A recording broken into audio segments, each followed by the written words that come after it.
And it's up. Okay. Welcome, everybody. I feel welcome. Let's play some D&D. Last time we played, you had reported what you saw on your spying mission back to, oh my God, I'm going to mangle her name, Raja, Bonjour. at the Grey Hands. You had suggested to her that perhaps she should in some way make sure that her people are there at your opening night because you know that Floon will be there. Yes. She suggested she agreed with you that was a good idea. I think it was Verde, but maybe it was somebody else who suggested that they provide maybe a speaker, which gave her the idea of sending one of her psionic mages as a speaker, so that they would have a reason to be there, but at the same time have the skills necessary to detect a problem if one existed. Then that way they just would. She wouldn't even have to tell them, so she wouldn't give away anything to a mind flayer if there was one in attendance. So from there, you returned back to Troll Skull Manor and began the rest of your preparations. Things proceeded relatively well. Your rooms were restored.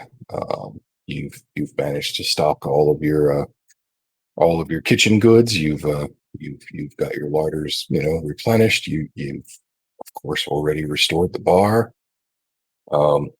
You did have a conversation about how you were going to tile the speakers hall, but I think that got settled, as I recall. You were going to do some slate tile or something like that. I had an idea for Greek style, sort of, great persons all lounging about in a speaker's hall, like that one painting, except done in tile. What are those called?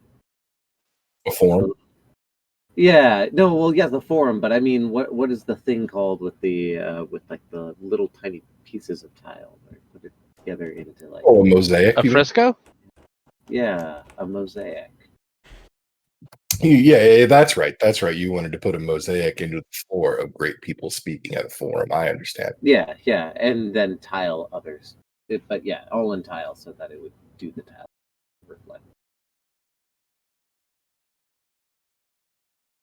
reflect the voice. Yeah, right. Absolutely. With an eye towards the acoustics. Yep, I get it. Mm-hmm. All right, give me just a second. Pull up my notes here.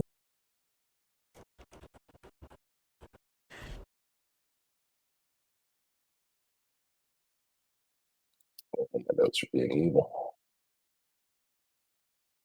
Apparently, the last time I had this open, it was on a larger monitor because the notes are bigger than the screen.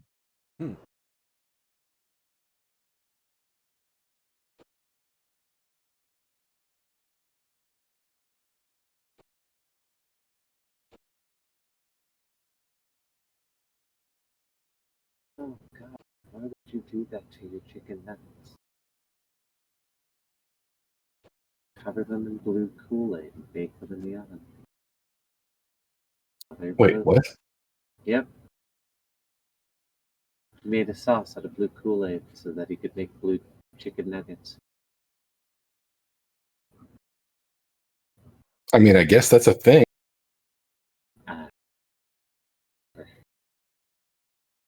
Blue chicken nuggets, man. Huh. Okay. Well, that's completely fucked. Well, okay. Well, at least the bottom of the screen's visible. I guess that's fine. That's exactly what I like hearing from my DM. No, I just have a running list of notes, just for all like the side stuff that you guys are doing, and I was trying to pull it up so that I could inform you guys of all of your, the other downtime activities that we had discussed. And I brought the note sheet up and it's like, oh, cool, it's off screen. And I'm like, oh, cool, I'll just drag it and grab it. And you can't because the part that's off screen is the title bar.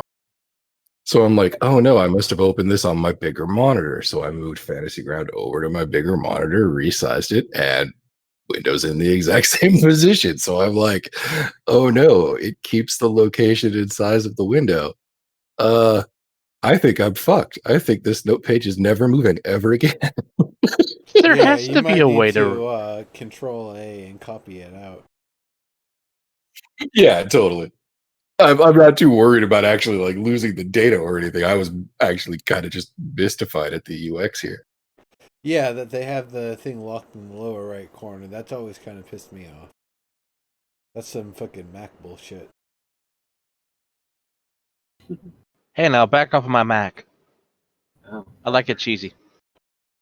Okay. Well, at least you admit it. I make it okay. I actually figured Verde would there. prefer to use Macs because they're Apple. Oh god. No. That's funny though. I mean, the term. okay, I'm back. Sorry about that. Welcome back. Do they call themselves Apple or Manzana in Mexico? I don't know. And it's also it's mostly verde. The apple is just a secondary symbol. I'm really just like on a green wavelength. Okay. The very last thing that we discussed was acquiring the services of a advisor. And you guys went with Severe Cinderskeen. Yeah, we did that. You negotiated rates of pay, and you instructed her to, basically grease the gears of industry on your behalf. You also had a conversation with her about who runs gambling in the town where ostensibly gambling is illegal. And she told you about Tuckett Lapis Stamper, who runs the games on the north side. At which point, at which point you all considered a life of organized crime. Well, a few of you considered a life of organized crime. I don't want to assume the future projections of the entire party. No, that's all secondary too. It was stated that we already have plenty on our plate, and so Mudar is hunkering down on being good mercenary, doing that kind of neutral work, and also establishing the best speaking bar there is. Place. Definitely. Yeah. I don't know. Okay. Smoke. Sir. Your dreams have been actually, I don't want to say troubled. That implies things that maybe aren't true, but your dreams have definitely been strange of late. It's kind of like you're not in them, you're almost like an observer standing on the outside looking in. And they're also like weirdly mundane. They're usually, scenarios like I'm doing a hunt or something along those lines, right? yeah, like they're banal, but you're sort of not exactly in them. Like it's you can see that, but at the same time, it's not you. Like you're watching yourself. In your dreams, at the same time, you become aware of the idea that maybe you're not the only one watching yourself.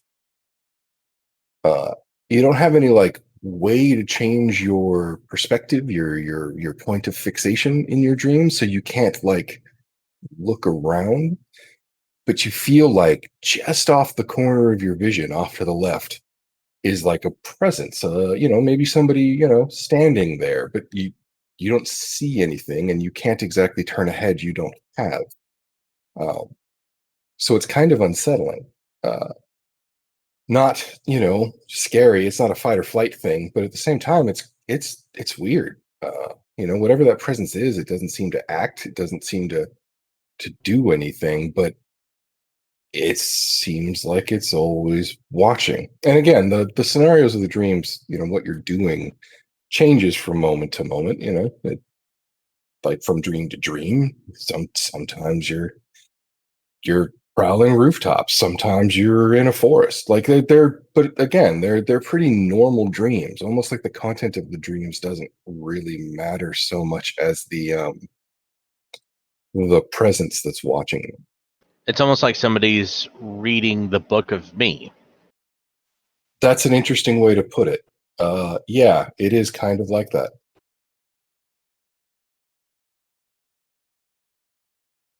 The presence, does it have like a positive vibe, negative vibe, just like a curious vibe? It's hard to say. You don't get any sense of emotion. In fact, that's kind of part of what's unsettling about it. Like if you were going to describe the feeling of the presence, it's more like it's looming than it is any sort of like feeling of intent or like coldness or anything like that. It's just that there's something just right there watching. Like I said, it's not scary exactly, but it is unsettling. Does it have like a pleased feel to it though? Like it's getting satisfaction or no? You honestly couldn't say. God, you have Are your they? brain, don't you? I guess what I would wonder is, are they events that happen exclusively in the past 5 years? Huh. Do you want to roll insight for me, Smoke? In Russia, it read you.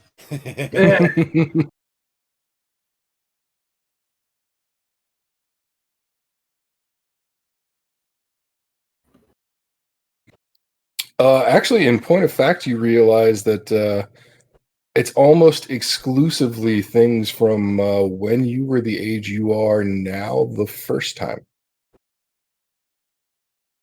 Huh. It might just be a tabaxi thing.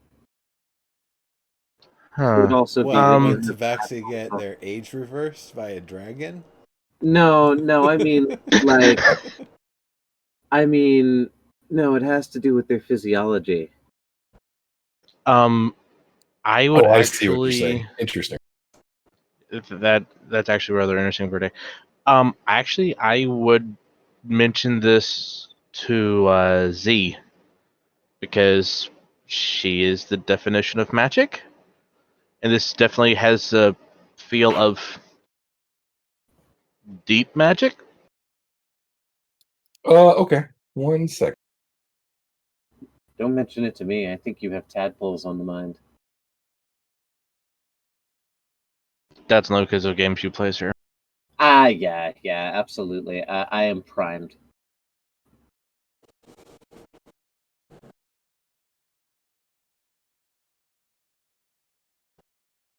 But I also was just trying to say it in the most like suggestive way I could. Okay. So you tell Zelly about your dreams. She doesn't say much at first. You tell her that they're all dreams of when you were let's call it first young. The first time I was a cub. Yeah. And she nods at that. She says, "Interesting. I wonder if there's no table of contents."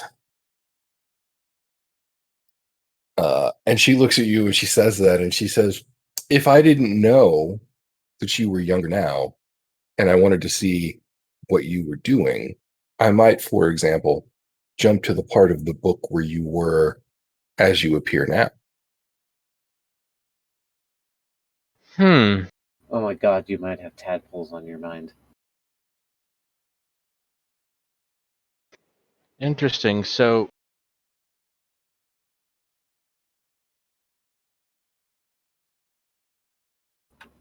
if I don't have a table of contents and someone's trying to find a particular time frame,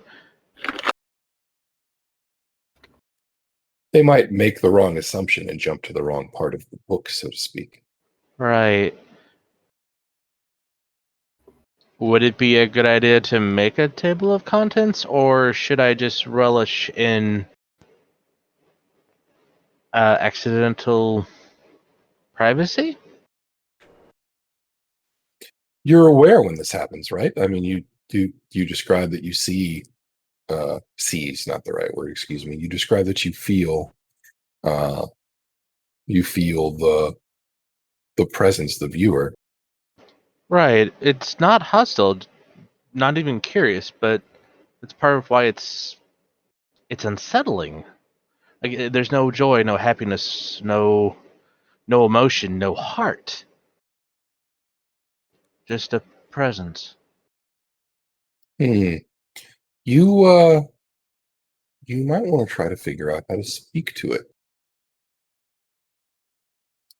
If we assume that someone is, as you said before, reading you like a book, perhaps you can turn the pages too, and in doing so, have a conversation.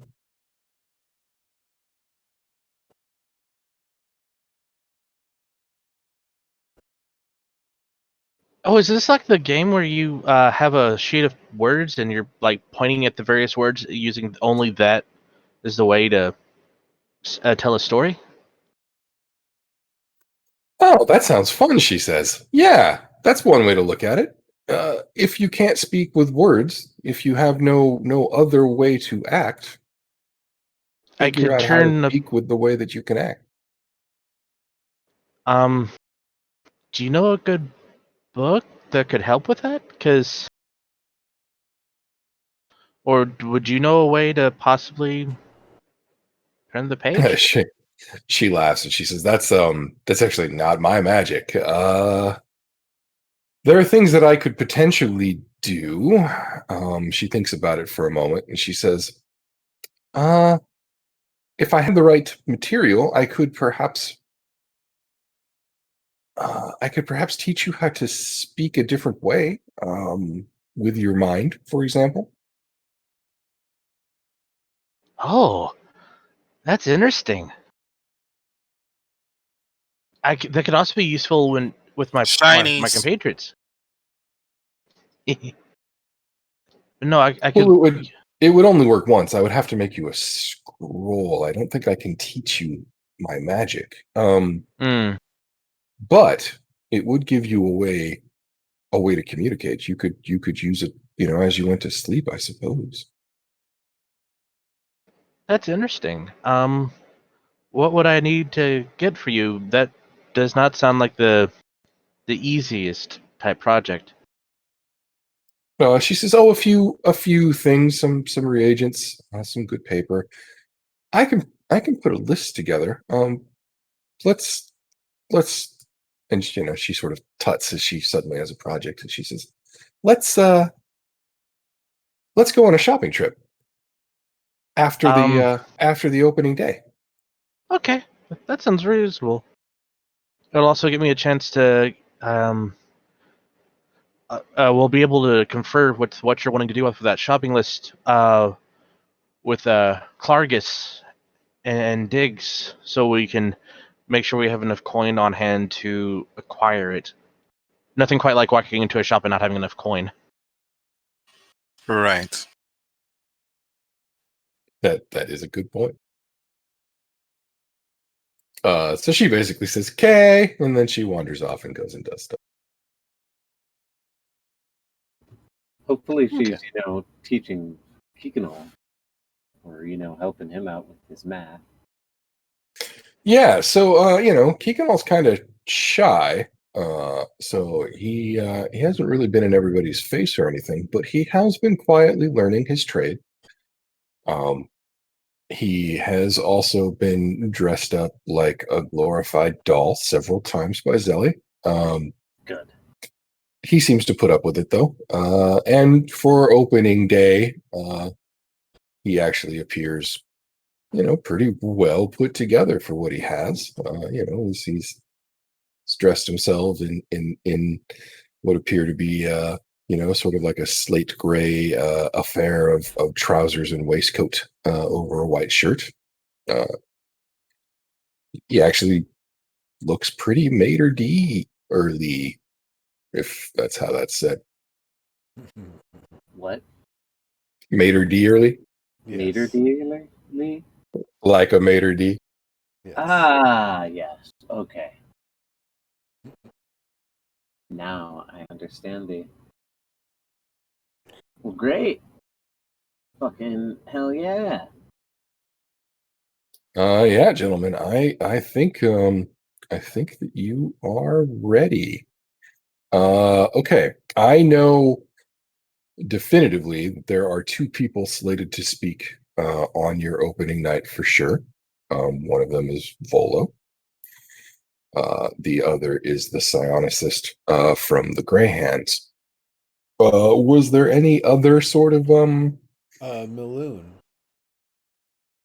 There was Oh, also and Floon. Floon Yeah, of course, that's right. Excuse me.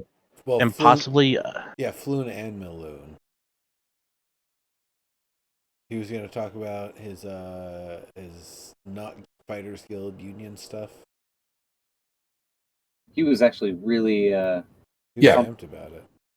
That's actually why he's there, even. Yeah. Also, I had been looking for maybe one of Waterdeep's most famous ladies in waiting, so that she can demonstrate kindliness, or ways of becoming gentlemanly, or the ways of love, of charisma. I understand. Yeah, that's right. To show that they're sophisticated, like, as well.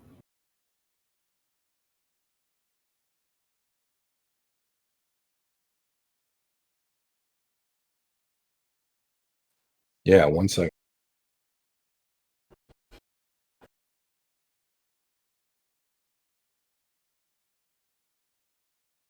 And then if we did get any kind of backing from a historical society or something like that, I'm sure one of the historians would love to talk about the history of the building.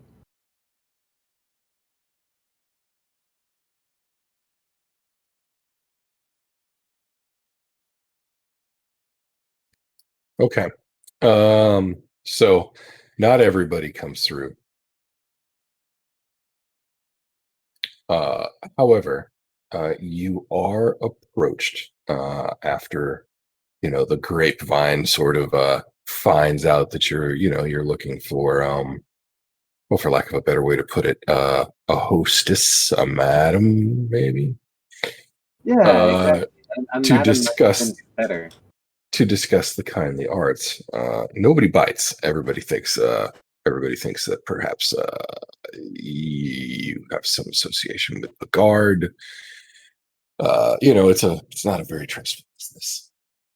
That said, you are approached by a priestess of Suni, excuse me, priestess of Suni. I am going to roll my religion to see if I even know who that is. I am sort of eccentric in my religious knowledge. Might be well studied. Yeah, okay. So you've heard of them before. Um, you know that Suni is also known as Lady Firehair, a goddess of beauty. Yeah. Who also has governance over the realm of love and all such related affairs. This definitely works. Is this what the priestess wants to discuss? She does. She says that she's heard of your request and that she looked into your group. Uh, and that honestly, she's still a little suspicious of your intentions, but she does believe that there is some merit in the concept that you're selling, and that She has been instructed, in fact, by her prophetess to send an emissary to speak on your opening night. Fantastic. Do you wish to see the speaking area so that you can make preparations if need be? She says, no, that won't be necessary. We will have a single speaker as long as there's a place to stand and speak to address the room. That should be fine. Most assuredly. She says, I'm not sure which of my sisters will attend. That said, you will know us by our flaming red hair. And she sort of smiles when she says that. And we look forward to it. She stands up and she says, I hope that you are what my prophetess has seen. I suspect that we might have an interesting relationship in the future. Bangs his fist across his heart. The Emperor protects those who deal fairly.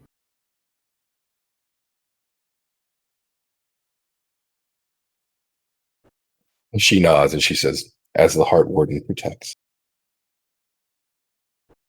Oh. And now we got another speaker. And then, of course, I was going to speak on the base lessons of the Emperor. Of course, I was thinking about maybe talking about the primal element of water and how looking upon it and reflecting on it in one's life, you can learn many lessons.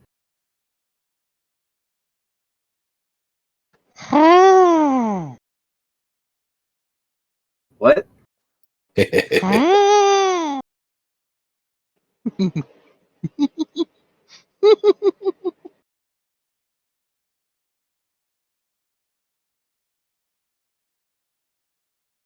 Okay. Oh, So, on opening day,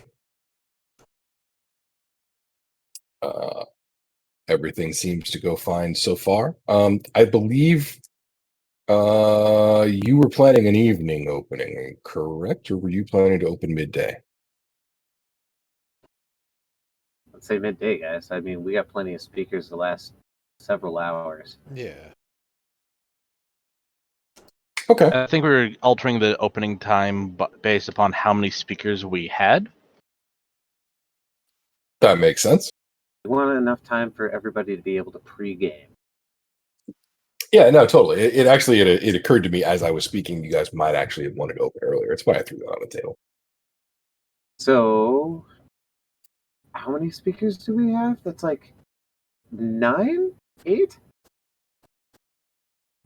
Yeah, it's an entire packed day. I assume that you're going to save Floon, Maloon, and yourself for last? Question mark.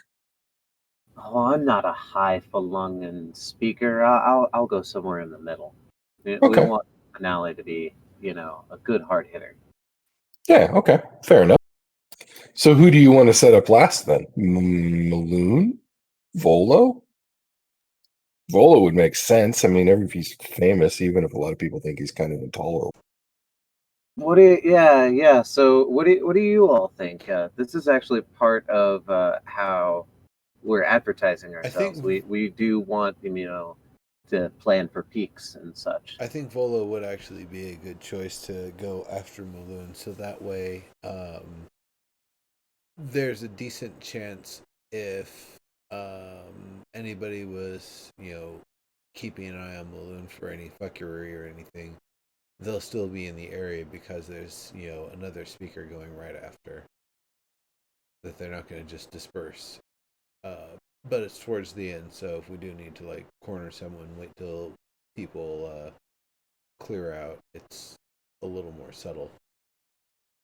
I'm curious over Volo because, well, we're a drinking establishment. Is he gonna be able to be sober enough to drink if we do it late with him? Oh, dude, Volo could talk about his arts drunk. Yeah, I mean, he's a pro.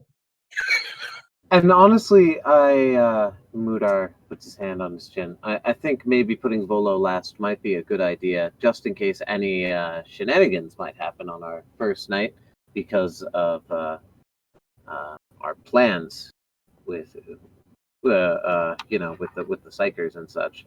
Mhm. Maybe we could keep Falloon on our OS1 list if he doesn't ever get to speak.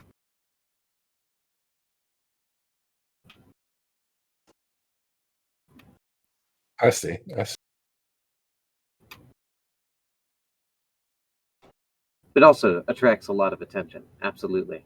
I also do think that the controversial nature of one of our speakers should make them maybe second or third to last. That being the Fighters Guild, not the Lady of the Red. What was their name again? Actually, so I can be responsible and put a good note. Goddess of Sunny. Yep. The Worshippers of Sunni, Sune. UNE. Yep. Also known as Lady Firehair. Worship.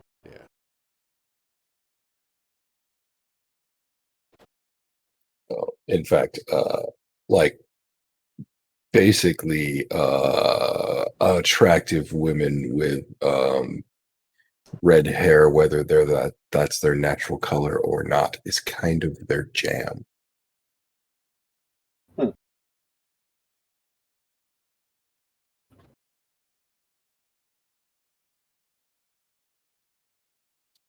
Which in fact you see when your speaker arrives. As in through the door comes a 3.5 foot tall, um, very wide, but quite handsome dwarven woman, with hair that is red, the color of like rose petals and crushed velvet. Like it's like wine. It's not a shade that any dwarf has ever had growing out of their head. Um, and she has it up in a sort of like braid that comes off the top of her head, almost like a top knot, and fall all the way down her back. Not that that's very far, but and it's thick. You would guess probably about 2 inches across.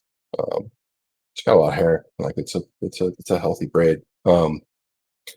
But yeah, and she's wearing bright red robes. And as she steps in through the door, you see as the sun catches her hair that it's obviously been enchanted, as it seems to like almost shimmer and dance like fire. The tips of her hair, sometimes lighter, sometimes darker, almost like the licks of flame across a log in a fire. Ah, I can tell by your hair that you are one of the speakers. Most honored. She bows her head and then walks up to you and offers her hand in a hearty handshake. And she says, "Dolores, the name. Yeah, I'm here to talk about.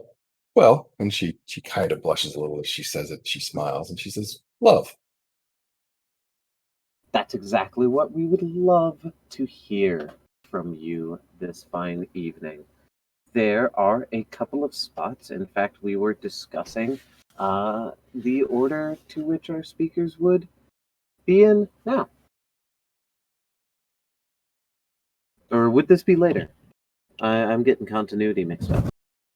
Oh yeah, she enters relatively early. You didn't tell anybody ahead of time unless you guys want that to happen when they were going to speak. So I imagine your speakers are going to show up right around opening time. Yeah, most definitely.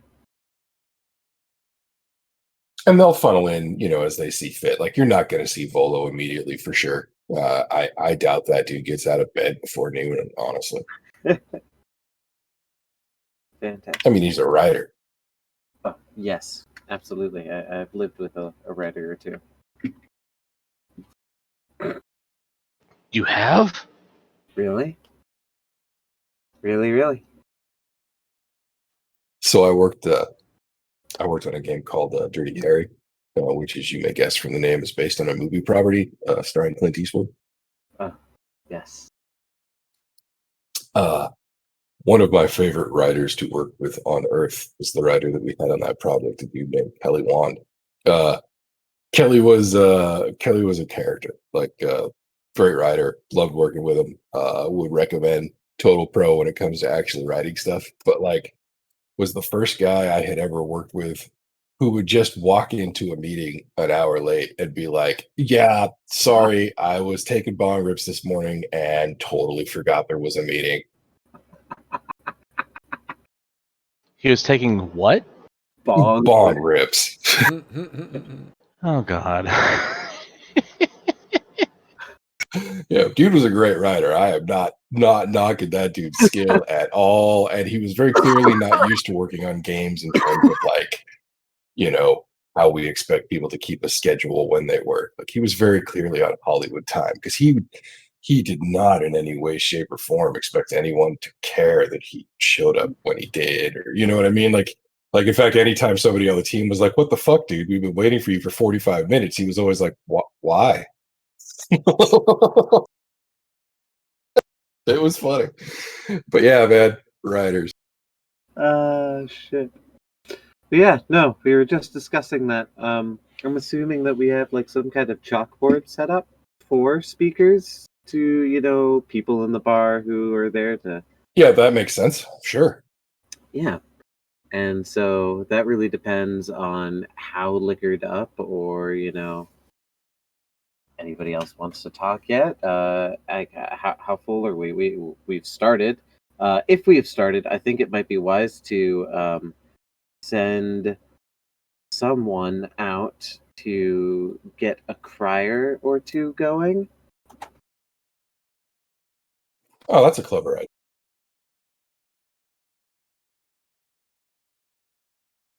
Yeah, you could probably employ a crier for like, I mean, God, if you wanted them all day for probably what, like 5 nibs. Odd, really? Yeah, dude, you're just paying some kid to wander around and say, "Hey, go check out this place." Like, that's not a well-paying job back then. Fuck, I'll hire 2 of them. 10 nibs, I'll get rid of my change. Or, Got 0 nibs. wow, my dice tower went away. No dice for the DM. That's not good. Actually, so did mine. Mine didn't. Okay, hold on a second. My dice tower's here. Wow. Really? At 20? Thanks. Yeah, damn, that was wasted. There we go. Dice tower's back. Is somehow got moved to the middle of the screen. I had that locked on the right. Weird. Oh no, is mine off screen somewhere?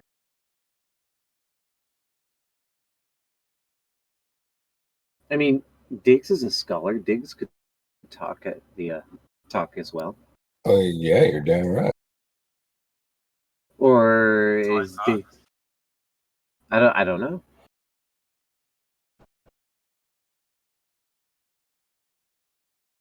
Weird. My dice tower is just gone. Okay, well, whatever. Oh, I think I know why my dice tower. Oh, yep, never mind. It was me just not understanding a thing I did. My bad. I've been there. Yeah, I had turned on or turned off the show GM rules option, so all of my dice were being thrown as if through the dice tower. Ah, yes, that makes sense. Okay. So 10 speakers? Sure, yeah. I can do that.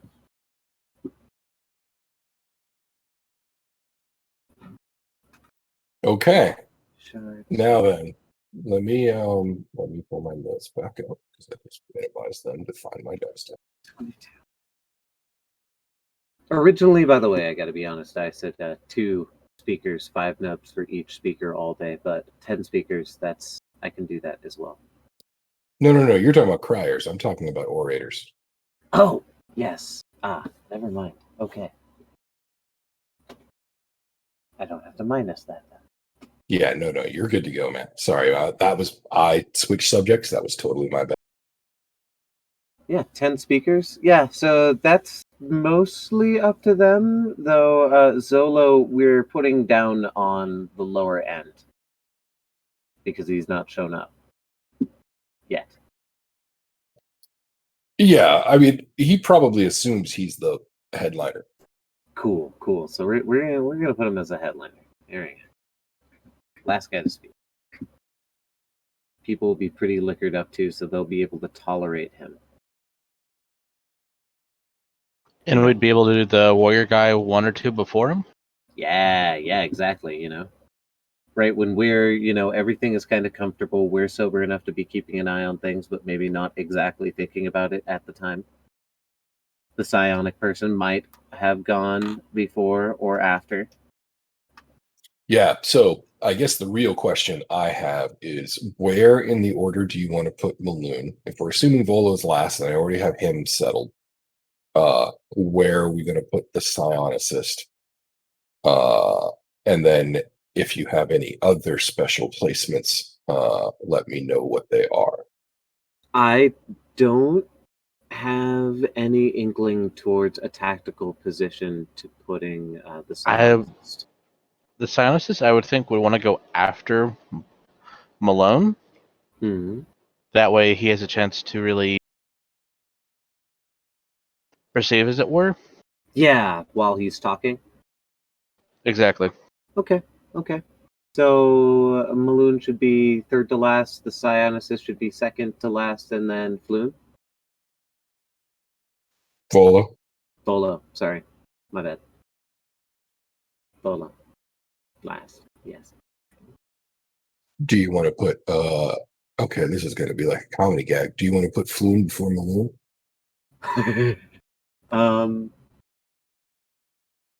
Yes. Yeah. Do you want to immediately before or earlier in the rotation? Earlier in the rotation, if we have to pick for Floon.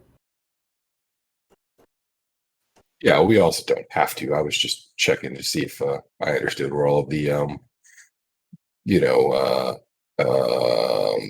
what's the word I'm looking for? Named players were standing.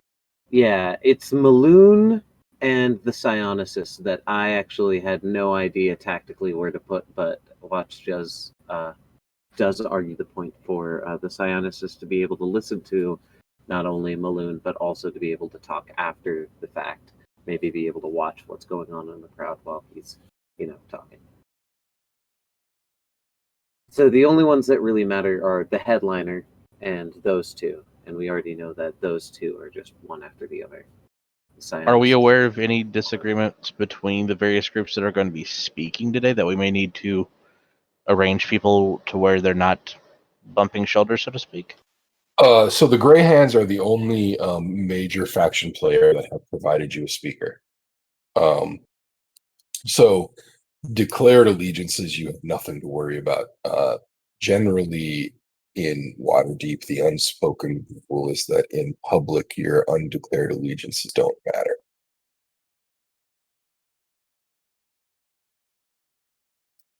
Which is to say, people are expected to be able to occupy the same room without killing each other. That's why things like the fight you guys saw on your first night were so unusual. That's not normally a thing the factions do. And good reason, too. Otherwise, it would just be chaos. Indeed. Okay. So, I have consulted with the fates. And overall, the day goes pretty damn well. Your very first speaker is, okay. They talk a little bit about a sort of like local. You gather it's supposed to be a charity, but basically they talk about how folks have a duty to look out for each other, and that maybe the neighborhood should come together in some way to actually do that. And the impression that you get is that their intention is like some sort of political action group or community council. But you see a few people in the room sort of nod their heads. A couple of other people are more skeptical of that. And you actually hear one voice in the back outright question whether that's some sort of embezzlement scheme in the making. So you don't really think anyone's going to go anywhere. But, as an opening speech, it's nice. It's about the neighborhood. Since most of your early attendees happen to be the locals who've been curious about what you were doing since you moved in, that sort of works well with the crowd. It's just okay. Second speaker, on the other hand, is better. Pretty damn good, in fact. People are into it, but that's because it's the dwarf, the lore. And she tells them about the virtue of You're opening cutting out. your heart. Oh, am I? Can you hear me now? It might be me. Anybody else having trouble? Dwarven goddess talking Can't hear about you. That way love. the big one fast. Okay, so it might just be you, Verde. I wonder. Oh wow, Huh. yeah, I missed a lot. I'm really Yeah. curious about her hair. Getting an effect like on the fur would be amazing. Okay, so the second speaker, I think everything is better. Okay. Did you just have like an internet hiccup or something? Yeah, no, that was really weird. It was like lagging. The chat was. I could even like not the indicator rings were even like lagging back and forth. Oh, weird. That's Well, what cued me it's in that something weird was going on. Is because it was yeah, for sure. and I couldn't hear you. Okay. Well, what I was actually saying is the second speaker is the dwarven priestess Delore, and that one goes really well. People are into it. She talks about the value of opening your heart as a way to open yourself to accepting trust. She talks basically about the value of connecting to people as people rather than, say, members of factions or ideologies. She says that if you open yourself to the idea of people as people, you can see how much more the world is really looking for. And then she sort of smiles and she says, love. And she says, if you can open your heart to love, if you can find connections to other people, well, that's when the magic can happen. And really, it's a nice speech, but really, you get the impression that most people are interested because honestly, she's just a good-looking dwarf, just like a really good-looking dwarf. And you think that's exactly the sort of thing that people were hoping to see from her presentation. I'm making sure things are still appropriate and everything. Standing, Oh, yeah. No. It's chaste. It's safe. I don't mean to imply things that I didn't say. cool. Just you can tell that most people were only actually half listening, and that most people were finding a connection with their eyes. Yes, of course. The Emperor does agree with this, though. And Mudar, at least, is interested in what she was saying, of course. Yeah. So as she winds her speech down, she mentions that the Sisters of Suni are potentially opening a convent in the area soon, and that they were potentially looking to see if anybody was selling a building that they could use for this purpose. And so she ends her presentation for a plea, and she tells people that they can be found at, well, any of the major taverns. Just look for the red hair. Fantastic.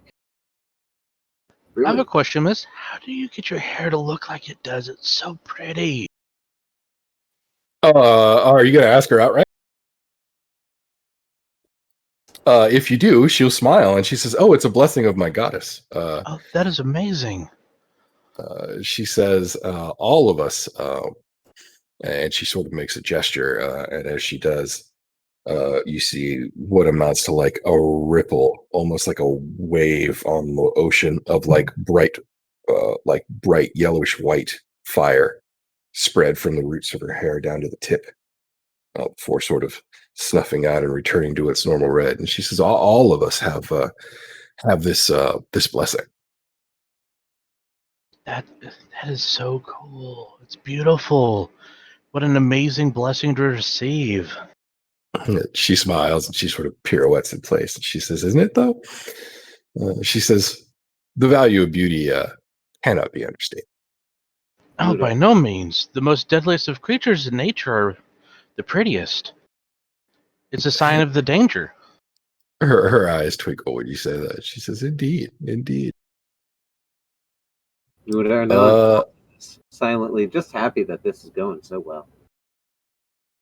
I wonder if my god would yeah. do something like that if I appeased him. She sort of smiles and she says, "Oh, is your god a god of beauty?" Um, my god's very inquisitive. He hunts many things, beauty being one of them. This is why your god and my god must get along so very well. The Emperor likewise seeks beauty, though he has a particular fetish for knowledge. And he taps the Well, knowledge has its own beauty. bronze badge of the apple on his cloak. Yeah, Delora actually nods when you say that knowledge has its own beauty, and she says, "Some of it, indeed. Some knowledge, the knowledge of a perfect sunset, or a beauty that you can carry with you forever. But not all knowledge is beautiful." She sort of Hmm, narrows her eyes as she says that. that is true, but the knowledge to bring a smile upon someone's face is also precious. Absolutely, she smiles again. Oh Thank you no, for speaking today. absolutely. Um, We would love also, for you to speak again any other time you wish. absolutely. Also, if you guys need help again or anything, just come over and hi. We'll do what we can. We're a mission Uh, aid company. she nods and she says, "Oh, well, I was actually going to ask if you minded if I was a regular visitor to your common room. It's our practice to well to serve the community from places such as these to help people foster connections. Would you So we generally you can generally find one of us within rooms, such as yours, your tap room specifically. We would not, occupy any extra space, and we would of course pay for our food and drink." would you prefer a personal keg or a pipe? She sort of laughs and she says, "Well, I mean, if you're asking a keg, but we don't need any special treatment. Just your permission." Oh well, you're so friendly and nice. It's only reasonable, right, Mudar? Yes, that and more. Our permission and more is what he meant. You have She that says, and more. "Splendid." She's obviously delighted at being welcome, and she says, "Well, then you will definitely see more of me." I look Uh, forward to it. You're so nice. she turns to regard the next speaker. The next speaker is not as good. Um, you think that they probably intended to deliver what they imagined was a very cultured, logical argument about the value of lining your walls with excrement. Uh, and it goes over about as well as you could imagine that idea would go over. Uh, During that time, sales are bad. Really, Mhm. everybody's just gritting their teeth, waiting for the idiot to get off stage. It's actually so souring the mood that the folks that walk out of your common room and walk into your tap room complain loud enough that people in the tap room are like, "Oh no, maybe this place Mm, sucks." mm, Who is that speaking? 3 rounds. Yeah. It's a student. Nobody Student you know of personally. Yeah. It's a student from one of the. You would guess it's from the Wizard's Tower. It's probably a Greyhand. That Oh, said, it's a kid basically. They're probably 19. They have no idea that they're talking about a distasteful subject. poor kid. it could be 19 for the second time for all I know. Interesting. Oy. Uh, So, out of character talk, just for the moment, do we want a procedure for this, or are we going to let them talk? Is this a safe space? I'm okay with this being a safe space, as Mudar's god is a god of knowledge, and as long as it's not oppressing any knowledge, then the knowledge here is just distasteful.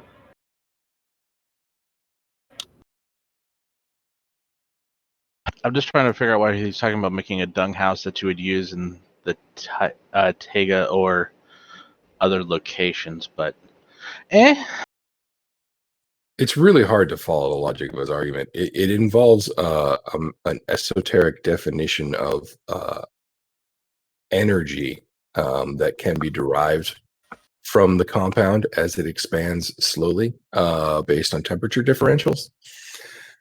You really only catch bits and pieces of it.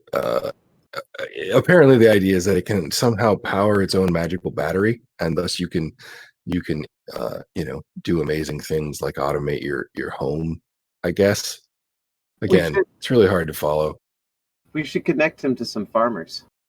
That's what we suggest to him at the very end, or at least Mudar does. Are you going to let him talk? Because he will go on until somebody tells him his time is up. Oh yes. This particular speaker. Who do we have after this? Who signed up after this? I actually have this slot basically as rando. So, this guy has an hour and 30 minutes. Sorry. Excuse me. Oops, sorry, didn't mean to leave. Push to talk on that for that. Okay, well, hold on just a second. Okay.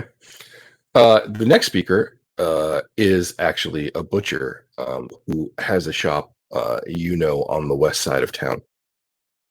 Shop's a weird way to put it. He has a butchery, a slaughterhouse.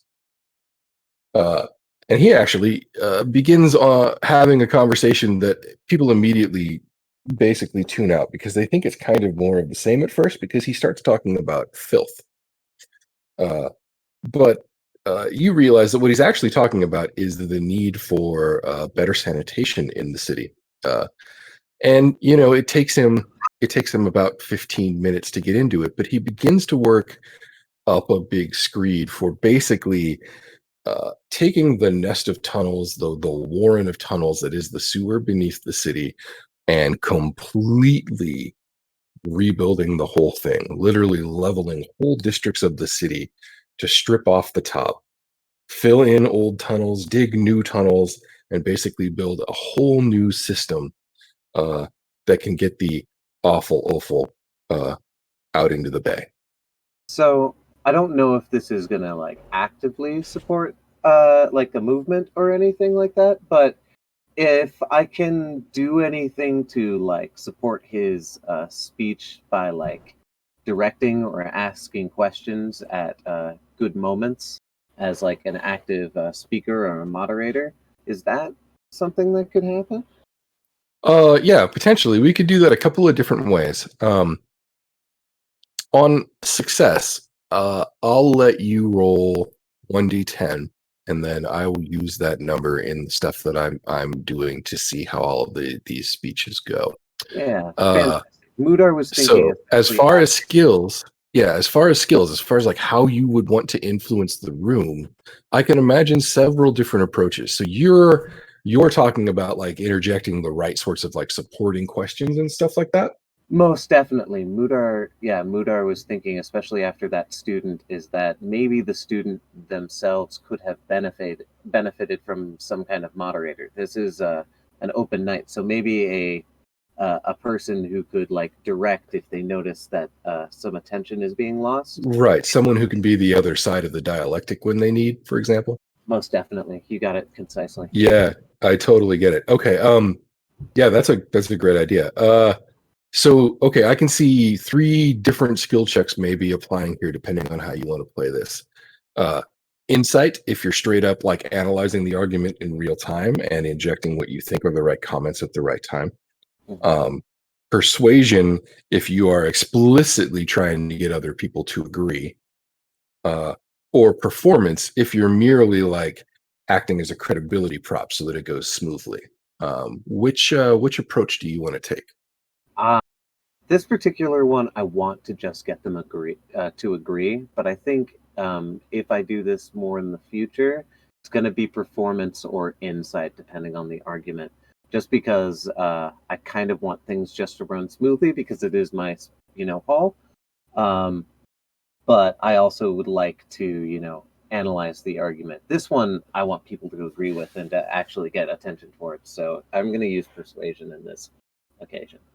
All right. Give me a persuasion roll. Let's say 14 or better succeeds. Please. Oh, what is that? What is that? What is that?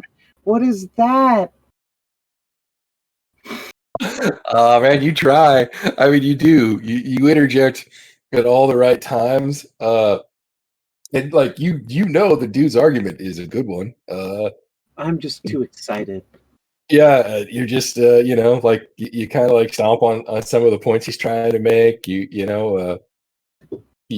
sometimes offer support that doesn't really need it, so people are like, like you try really fucking hard, but it just does not land with the room. Something I can do. And sadly, the room very much is just done with the dude's conversation about tearing the whole city down to fix the fucking shithole pipes. So let's move on to the next speaker. Is basically the attitude in the room.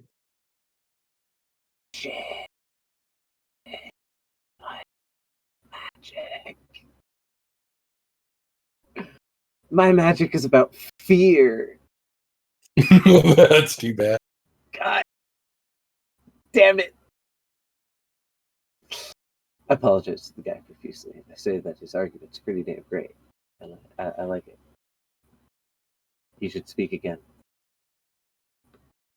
He sort of scratches his head and he nods and he says, "Well, it's definitely a thing I think we need to do, but I shake his hand. I probably need a better argument." Maybe. Um, Better support. something the big concern I think you will have for yours is cost. Even though it is really important to move the poo away, the sheer cost of what you're talking about would be staggering. I'd almost would think it'd be better to figure out a way to hire mages to open magical portals to move the offal that way rather than trying to rebuild everything. Ludars. No, it was a really good argument.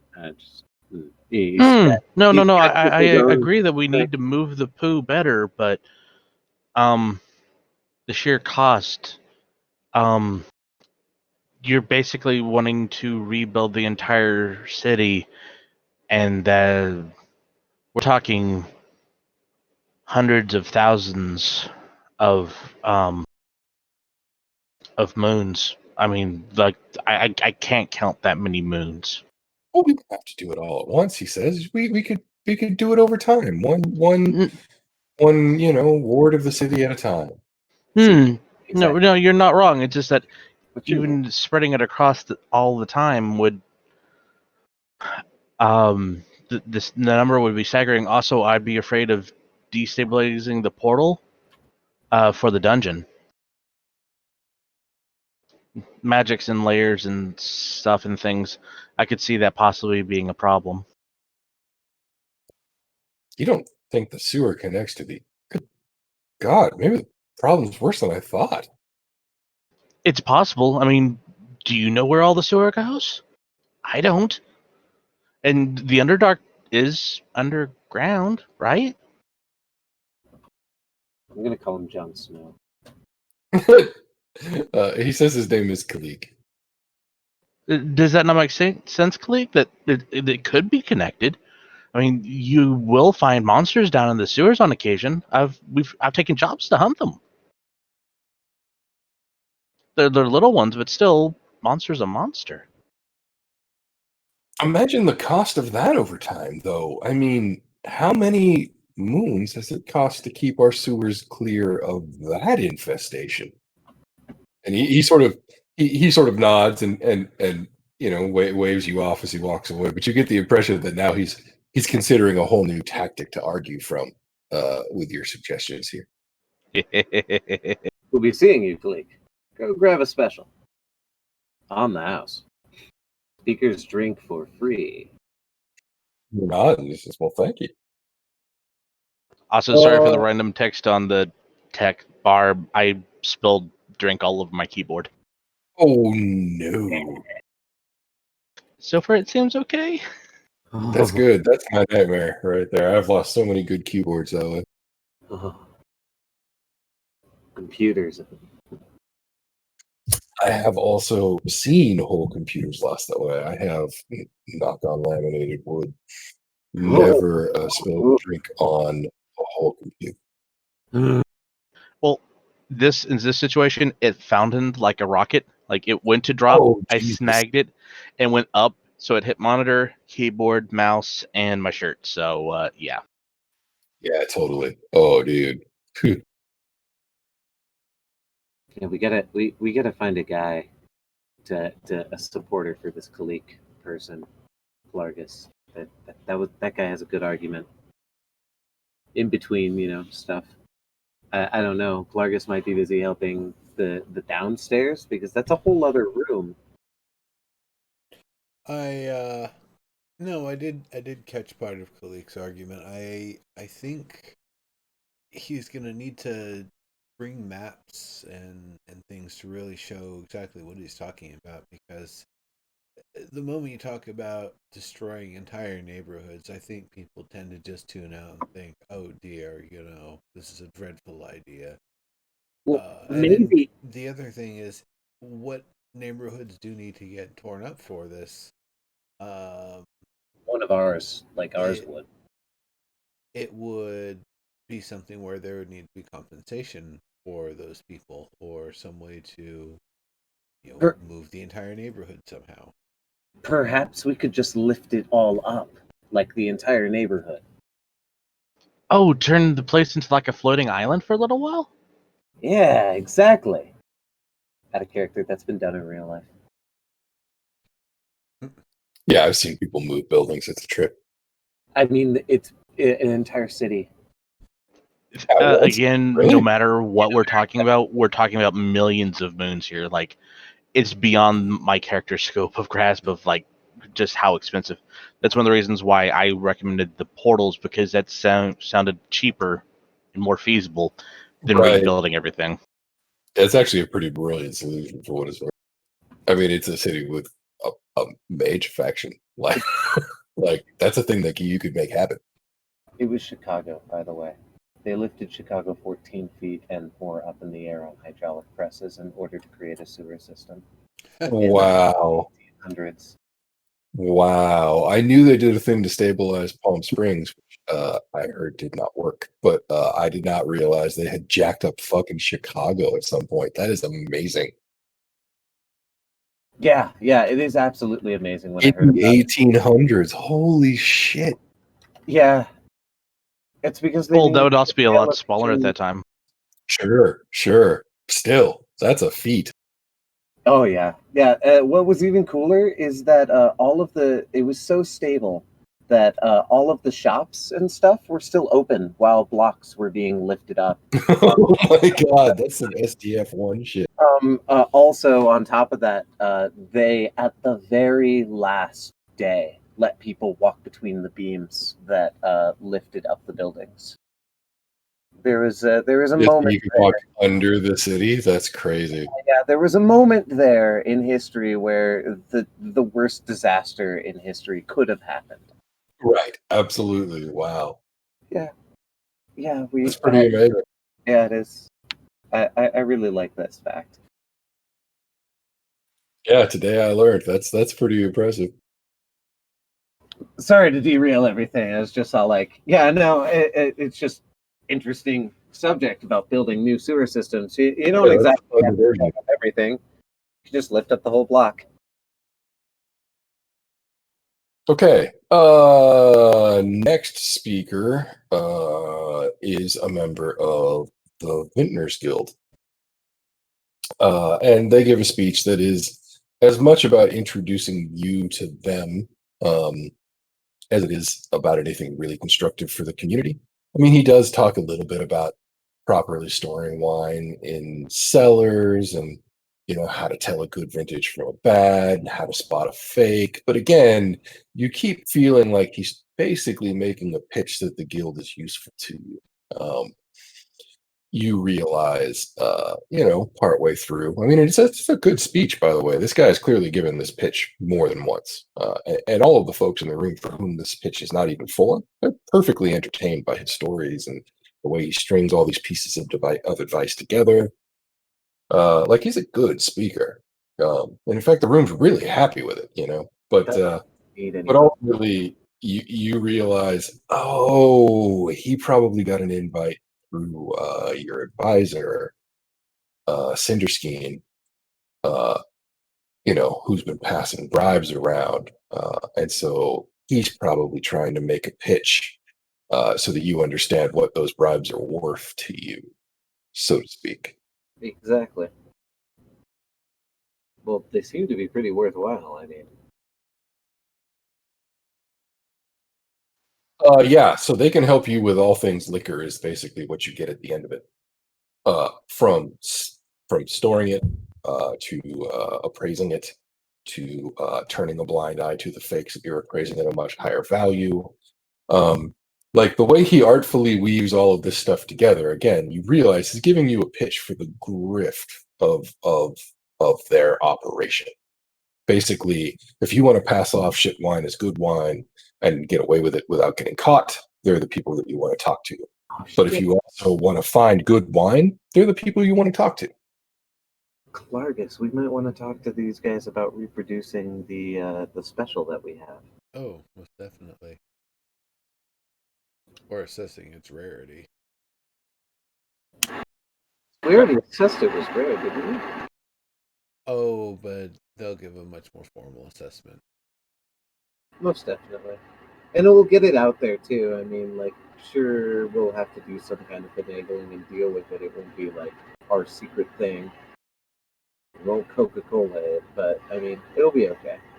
We'll make some money. I'm good with this. Yeah, well, house recipes are a thing.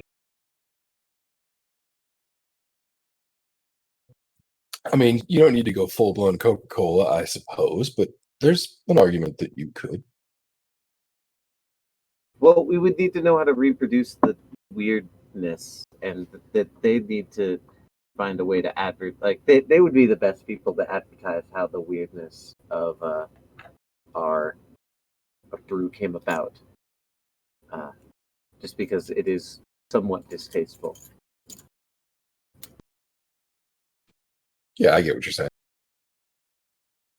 I mean, it for all we know, we're drinking freaking mushrooms. We're most definitely drinking mushrooms, fermented mushrooms. I mean, you say that like it's a bad thing. No. It's just people need to, be weaned into the idea. Mudar takes the toll. Gotcha. Yep. So after the dude's speech, he introduces himself as Hammond Croddock. And he says, Oh yeah. he says, I like your tap room downstairs. I spent some time before I spoke, to sort of loosen things up. And he sort of smiles as he says that. He says, you've got some interesting things on the menu. We can definitely help you expand that if you want. And he actually hands you a goddamn business card. Nice. Okay, I Yep. want that in my inventory. Can I have an item?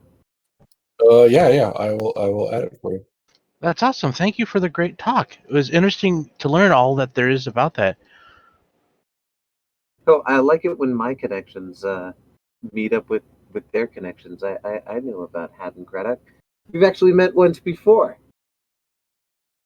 It was very briefly. I talked to you about securing at least rights to, sell. Or was it rights, or did we just buy a whole shit ton of booze from them? You bought a whole shit ton of booze from them. Okay, yeah, we bought a whole crap ton of booze for you. Yeah, he laughs when you say that, and he holds a hand out for you to vigorously shake. And he says, "I wasn't sure that you'd remember. You all seemed well. I'm not going to lie. You all seemed like you were flying from the from the claws of the griffin, so to speak. I'm glad it all came together though, and when I talked to your advisor, she made a really interesting case for the longevity of your business that I couldn't really argue with. So I thought I had to come see for myself. And when I saw an opportunity to speak, well, I got to do what my guild compels. Oh, absolutely. No, that makes sense. It was a Um, fantastic speech.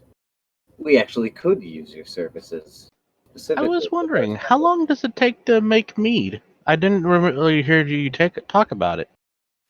That depends on the mead. A while though, usually, a year, maybe even more, depending. And the ingredients matter a lot. You can mellow the yeast or accelerate it. I generally think that a longer casking, even after it's done fermenting, also does amazing things for its flavor. Um, are you considering opening a meadery here? I see that you have some to sell. Taking care of bees would be absolutely awesome. I was curious, and I had some that was really tasty, and I was wondering if we could either make some or acquire more. And so, well, since you know so much, I thought I'd just ask, since you're so knowledgeable. Well, I can definitely help you with either case of your interest there. Why don't you come by my office at some point? I can put you in contact with the right people, or even potentially arrange some sort of long-term trade or something. Hmm. Thank you.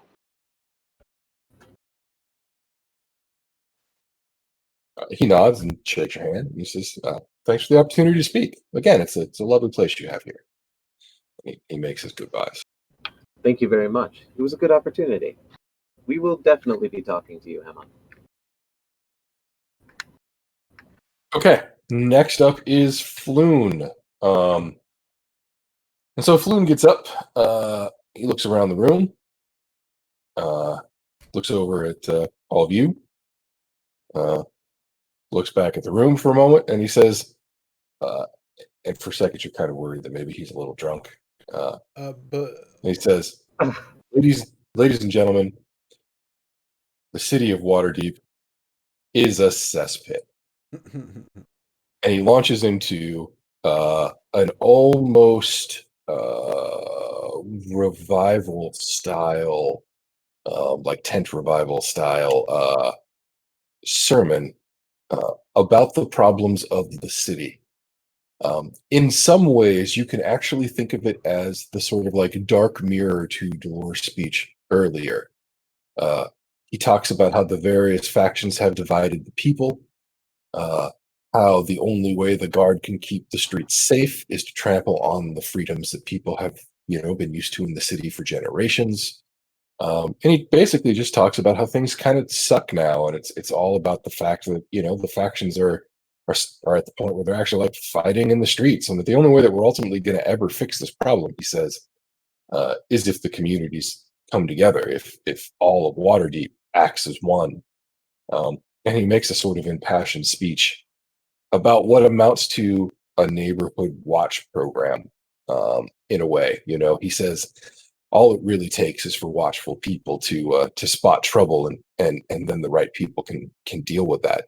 And he says we can't trust the guard. It's not that they don't want to help. It's not that they hate us, but they're too busy dealing with the things that you and I have to deal with every day. And he talks about petty thievery, he talks about burglary, he talks about the sort of problems of common people. Uh, and the whole audience is like, "Fuck yeah, dude! This guy knows exactly what the fuck he is talking about." Mudar steps up and says, "And we will establish this place as a meeting point for any kind of establishment that rises up to do such a job." Flu nods at you, when you step up, and he says, "That's exactly the kind of thing we need. In fact, any of you who have a public house or some other business where people can gather, you should make your places of the people, and you should you should speak to each other and share what you see and what you know. If there's an undesirable person in your neighborhood, if there's a thief, if there's a criminal, if there's if there's somebody that you know is going to cause trouble, get the word out. And that way people can be safe. He says, that way that information can get to people like, and you swear you hear him about to say, like me. And he looks across the room and he says, like heroes and adventurers. Thank you. Yeah, yeah. He doesn't need any help for that, does he? No, he's good. He's good. He's got everybody's attention, and generally, you could tell that people actually really are concerned with the way the streets are fucking dangerous now, in ways that they haven't been, in years. And so people are generally on board. I mean, if you were going to be cynical, you could probably guess that not much is going to come out of it in the long term. But these are certainly people in the audience who are interested in the idea of maybe fixing problems that other people aren't going to anymore.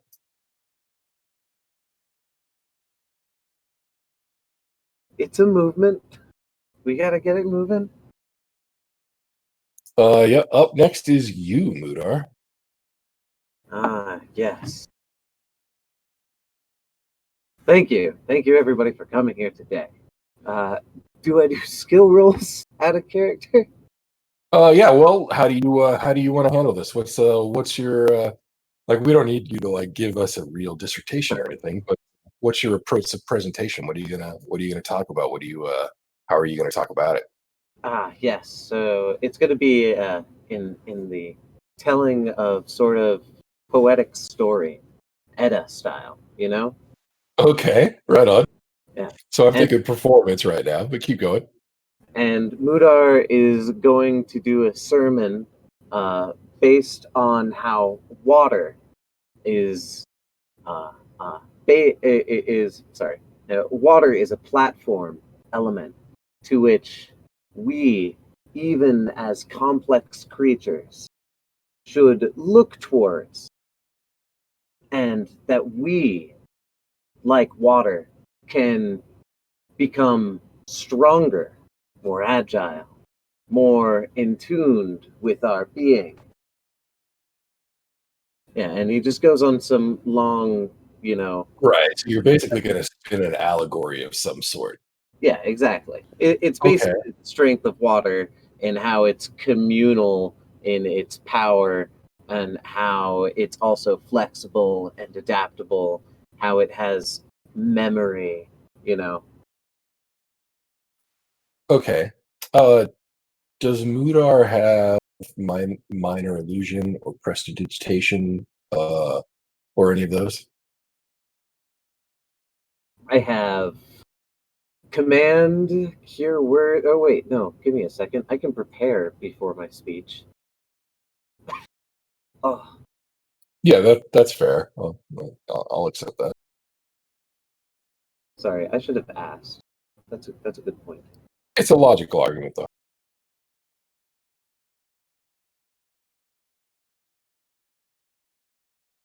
Oh. Yeah, I don't think any of my spells would do anything. I could bless myself. Yeah. Okay. Well, let's do a.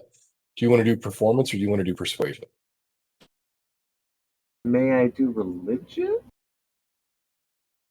I could do. Uh, I'm good with persuasion because okay. I am persuaded. Persuasion. Forget over my.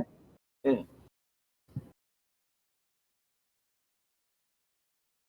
Nice. Okay. Okay. People seem to be kind of into it.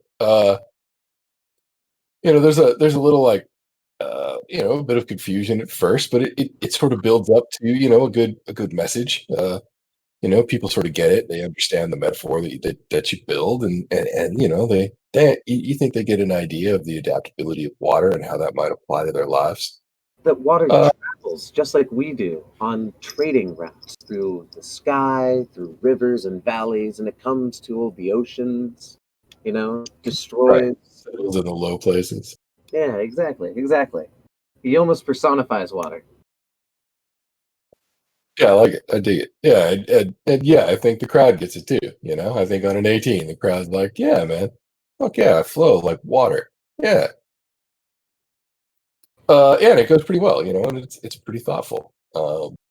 More lessons like these will be taught every day, for I am the Emperor's messenger, and these are the words of the Emperor. And that's how he ends. Yeah, and during your speech, Kiki comes through the room and he offers refreshments to people, and you can see the drinks, move pretty quickly. Like people are into it. It sort of, drives sales. Like it's a good speech, man. Good speech. Up next is Maloon. Okay. Mudar is gonna also set up just to make sure things are okay on this one too, because it is a little controversial. Might be fighter guild people out there. We don't know how they'll react. Before we get to Maloon, I wanted to ask. I've been kind of looking around through each of the shifts or through each of the speakers in both the forum and the main hall for people of interest. Some of the different people that we're supposed to be looking for. Anybody dressed in guild attire, anybody dressed with any of the noble imagery, like what's his name? Never Ember was gonna Renier was probably gonna show up at some point, so be on the Yeah, lookout right. for him. Has Volo shown up? This is a good idea. Yeah, Not just the speakers, but like other key players. If right. what's her name, Yagra or whatever, the orc lady, Yagra. came by, or any of our other friends from the pregame selection stuff, and any other people of interest, and potentially if there's somebody around who knows people like Volo, like kind of hang around them and be like, hey, point them out as you see them if you know people of interest, so I can keep tabs on them and maybe come by and say hi and know I'm supposed to give a little extra special service to them or something. Yeah, for sure. I'm gonna have you do a roll in a second, but let me give you the freebies first. Okay. Uh, so there are a few people that you recognize immediately as they show up. Renair shows up, about mid afternoon, around 3 o'clock. He kind of gives people a nod and a wave, but he doesn't really say anything. And he's dressed, in pretty much commoner clothes, cloak, travel clothes, like not bad clothes or anything, but he's not dressed in any way to make himself stand out. And he takes his seat in the tap room, uh, and just kind of is there. You guess, that his expectation is that something's going to happen, and he wants to make sure that he's in place in case it does. He just sort of feels like anytime Floon and Volo are in one place, especially when the city's a powder keg the way it is, something's bound to happen. Mm-hmm. So he's being cautious tonight. You also see the members of Maloon's party. They actually show up with Maloon around 4:30, 5 o'clock. Like relatively late. Maloon doesn't actually show up to hang out. He basically shows up to speak and go. Um, they're basically the same as you saw them. Not particularly boisterous, but not in any way, shape, or form acting like super unusually or anything. They also occupy one of the tables in the room. As for who else you see, well, Volo does eventually show up, as of course does Floon.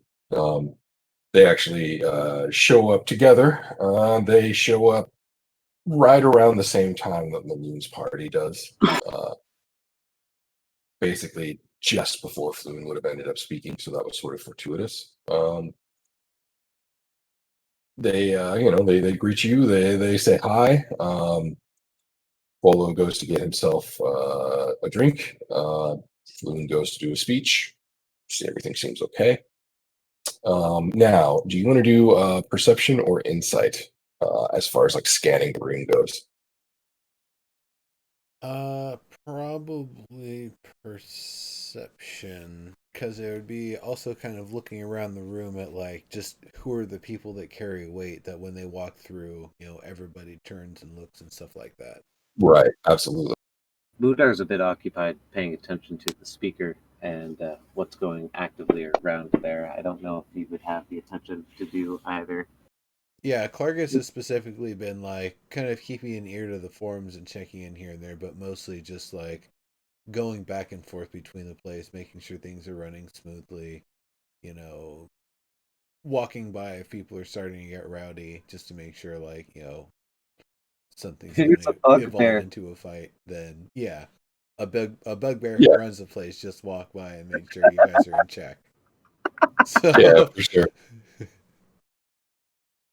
yeah, that's definitely it's like, oh, that guy's one of the owners. Oh shit. And yeah, they Yeah. see they see the literal elephant man and the bugbear. That should be enough. But our party is a little sketch. There might be a shadowy figure in like the corner, but never the same corner, and you can't really get a good look at their face. You're just being creepy. Also keeping an eye on who Zelly's been talking to. Exactly, of course. Yeah. Okay. So there are a few things that you noticed as you've been scanning the room and sort of making your rounds. There are a lot of folks from Xanathar's guild and the Zentarum uh, in your tap room. They order drinks like everybody else. They, however, seem to take a really, really, really long time to drink them. Uh, and in fact, mostly seem to be really interested in who's coming and going. Interesting. I wonder if our shop intersects with the territory. Sorry, this is not my route. Oh, it totally Uh, does. Like this yeah, this like was a known sewer that they were using until we moved in. Good point. yeah. You would guess that like easily more than half the room, maybe even 2/3 of the room, can be divided among those two factions specifically. Uh, that said, nobody's causing any trouble. In fact, they're probably a good reason why there's really no trouble. They're occupying a huge piece of the space. They're ordering drinks at a pace, even when they're not really drinking them, that you can't complain about as far as like making money goes. They're generally just really interested in who frequents your business. That's really the most I could say about them specifically. I kind of like the idea of that actually, that they're both like eyeing each other from across the room at all hours that the place is open. So nobody either ever really like feels like they own the place or, try to exert dominance through force on the other patrons. Right. And it's just this like, I got my eye on you. Yeah, well, I got my eye on you, getting your eye on me, getting my eye on you. Exactly. In a little bit of disappointing news, none of your friends, other than those who actually signed up to speak, actually showed up to your opening night. That's fine. Maybe they were busy. Maybe they don't like taverns. That's weird. If But we were doing a wrestling contest, I know who'd show up, but we weren't, so I could see maybe wanting to stay in the place where, just every so often there might be something you need to take down that comes out of a hole in the ground. right. So That's fair. she That's seems fair. like that's her spot, just in case like trouble comes up and she gets to kill something for a little extra coin and attaboys. Pats on the Likewise, back. dude literally has to run a tavern. Yeah. Oh yeah, the Yeah, the bartender at the yawning board. He ain't getting no anytime Kind of surprised soon. mine didn't show up.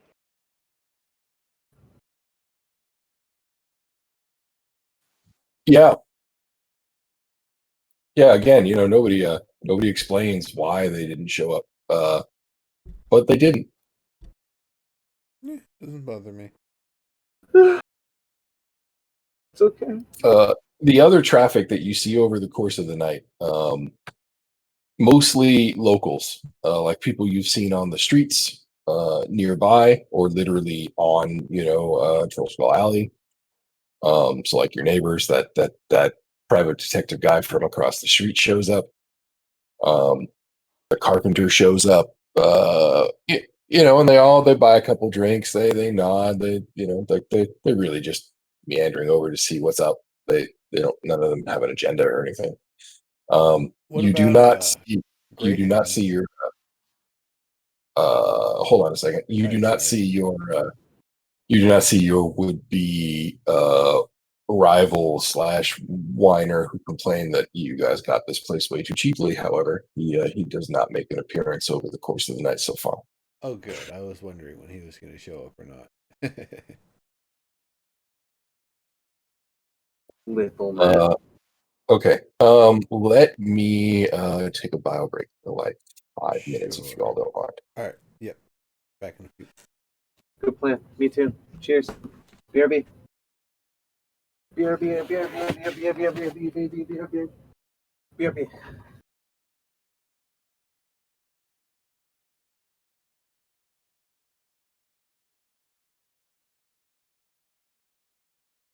This is blanking crazy.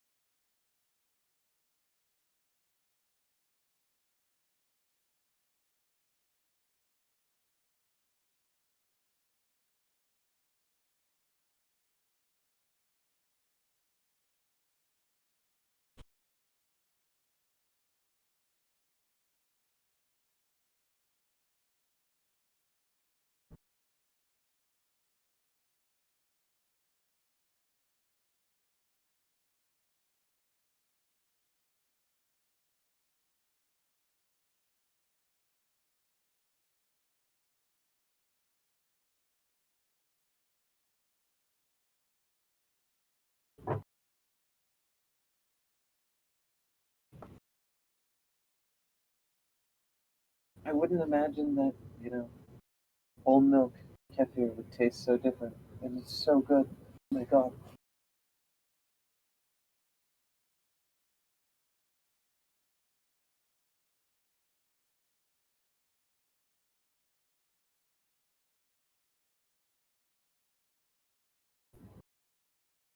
This boggles my mind. Your face is boggled. Well, my keyboard I spilled stuff on. I'm going to do my dead level best to try to clean it up now, because the last time I bought this keyboard, it was $100. Yeah. Not a lot, not a little, but it's a good keyboard. Mm-hmm. I just went over to Amazon like, okay, this keyboard's this Microsoft Natural Ergonomic Keyboard 4000. Okay, let's I type it know. in. And the thing is valued at $279 new. What? Is it the newest edition, like the sleek ass one? 'Cause I know there's like a fancy new one. No. Looks exactly like the one that I have sitting in front of me. Weird. I don't understand. Things have been cheaper as of late, not more expensive.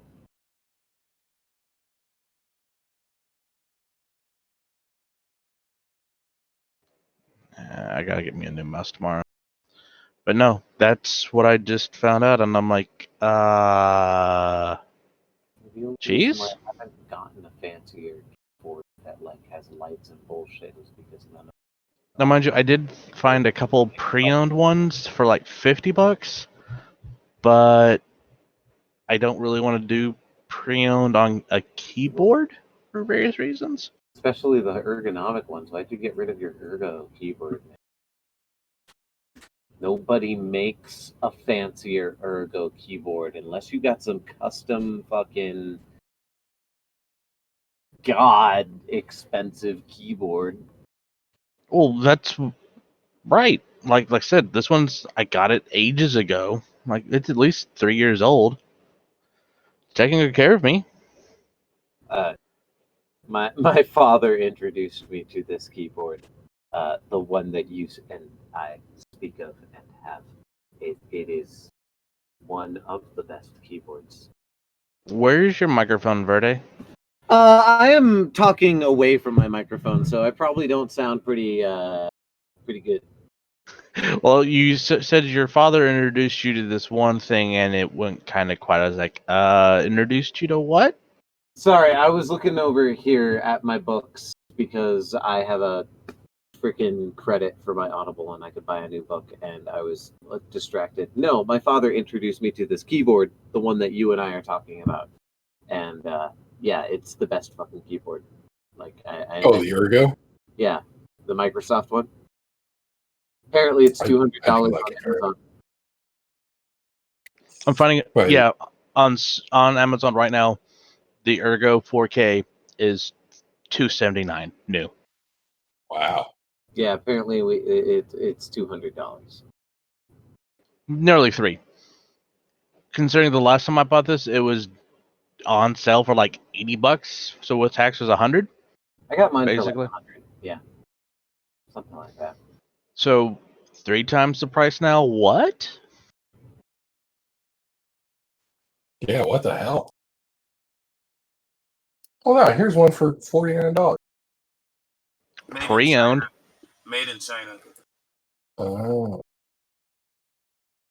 I wonder if they finally realized that they cornered the market because nobody else is making it. They're all $280 new. What the hell? I need to protect my keyboard. Oh my god. I'm gonna be seeing if I can clean up this one because Just my keyboard. dude, like $300 for a keyboard. Damn, they die so easily too. I've got about 3 years out of this one. Oh yeah, no, I usually get a couple years out of them. That's fair. I just mean of all the keyboards I have, they're the most the least likely to recover from getting spilled on, for example. Right. Then there's this ergonomic one, new one from Microsoft, the LXM Quad 01, which is new at like $52, but it doesn't have all of what mine does. Yeah, no, Microsoft Oh, no, that's 4000. not great. I mean, it's great that they made a new one. I appreciate that, but it's not as good as the old one. No, so they finally realized that they've cornered the market on ergonomic keyboards and nobody else cares about that shit. Yeah. Anyway, I'm back. Sorry about that. No, it's no problem. Just give me a chance to peruse the depression that is my keyboard. Yeah, the last time I bought an Ergo, I ended up buying 2 at the same time, just in case. I'm right now regretting not doing that myself. I need to go by the store tomorrow anyways, so I may be going by the local shop and seeing what they have available, and if they have something at a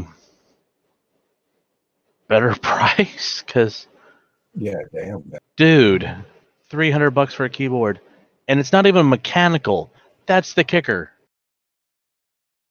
Like I've looked at mechanical keyboards. They're usually like $175.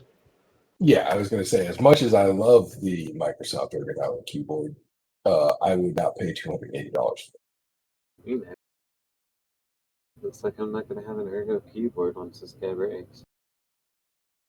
Oh, an ergonomic mechanical would be absolutely flanking amazing.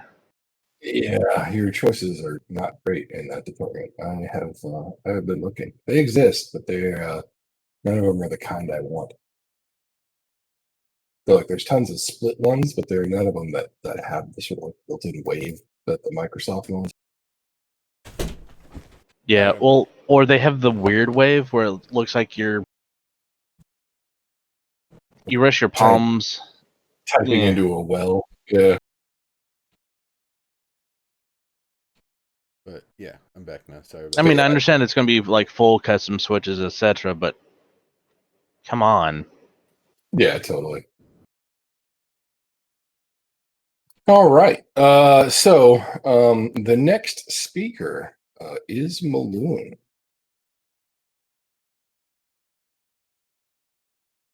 Are we all back? I'm back.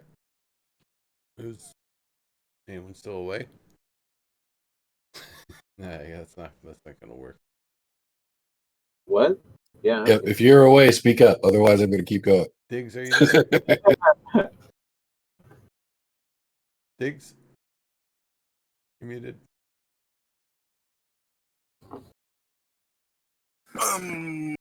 Okay, you're back. Yeah. And I missed that. Oh, Oh, no, we're good. we were just trying to figure out if you were back. Yeah. Cool.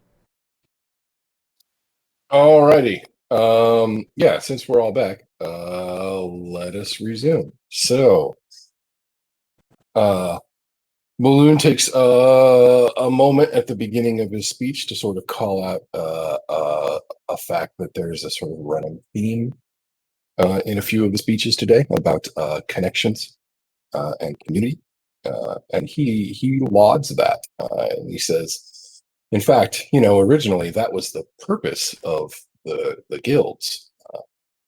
He talks about how they were of the benefit of the workers within them, that the skilled artisans of each guild benefited from the fact that they all worked together. And he says, and even our guild, and he sort of points to himself as he said that our fighters guild used to work that way, but it doesn't anymore. And then he launches into kind of like a diatribe,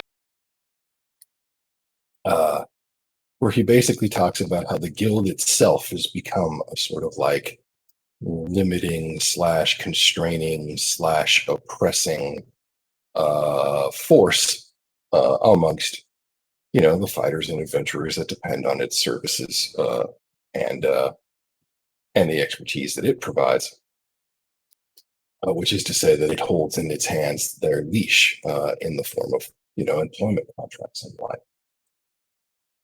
And he says that they use this power to keep everybody down, and that adventurers are not making as much as they ought to make, and that in fact they're being exploited. And he says, swordsmen such as myself, and from the gladiators all the way up to the mercenaries, across the board, are making no more now than they were a generation ago. And he says, and yet it grows more and more expensive to live in this city. The guild charges more and more for its services. So where does that money go? And his argument is impassioned, but at the same time, a lot of the people in the speakers hall, are various guild members, or voices within guild administration and leadership of various guilds. So it doesn't exactly go over very well. Scanning the room, I'm going to say that Smoke probably would notice first. There's a kind of like irritation and anger that sort of moves through the room in a ripple as he speaks. I'm definitely gonna try to apply pressure to him using insight. Ooh, in a bad way. Maybe.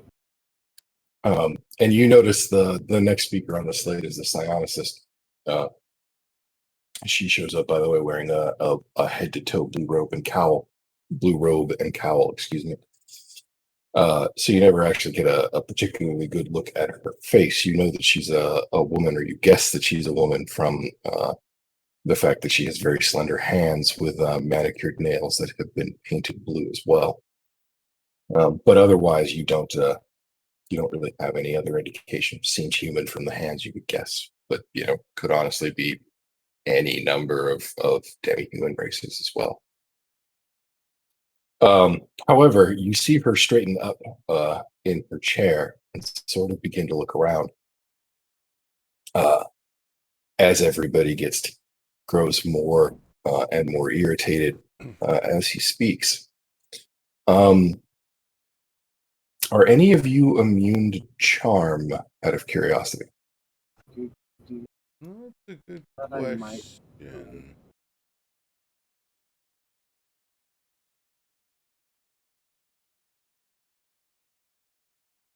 Where would we double check that? Your It might be a abilities tab. feature of your, it'll be a feat. Otherwise, it might be maybe a power. Or a trait. Yeah, it could be a trait if you're an elf too. Yeah, no, I get saving throws against being frightened. And my other thing is also about being frightened. Things like that. Yeah, like intimidation and that kind of stuff. Yeah, yep. Okay. For those of you who are not immune to charm, could you make a charisma saving throw for them? Oh, with my dice.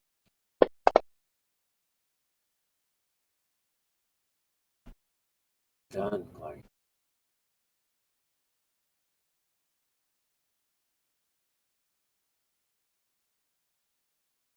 I don't trust digital dice. Okay. Diggs and Vargas. You don't really find yourself particularly impassioned one way or another from the guy's speech. It sort of sounds like, the typical political party sort of hack stump speech, I mean, you get his platform, you understand it. There's really nothing special about what's being said. That said, you too can see, the growing agitation in the room.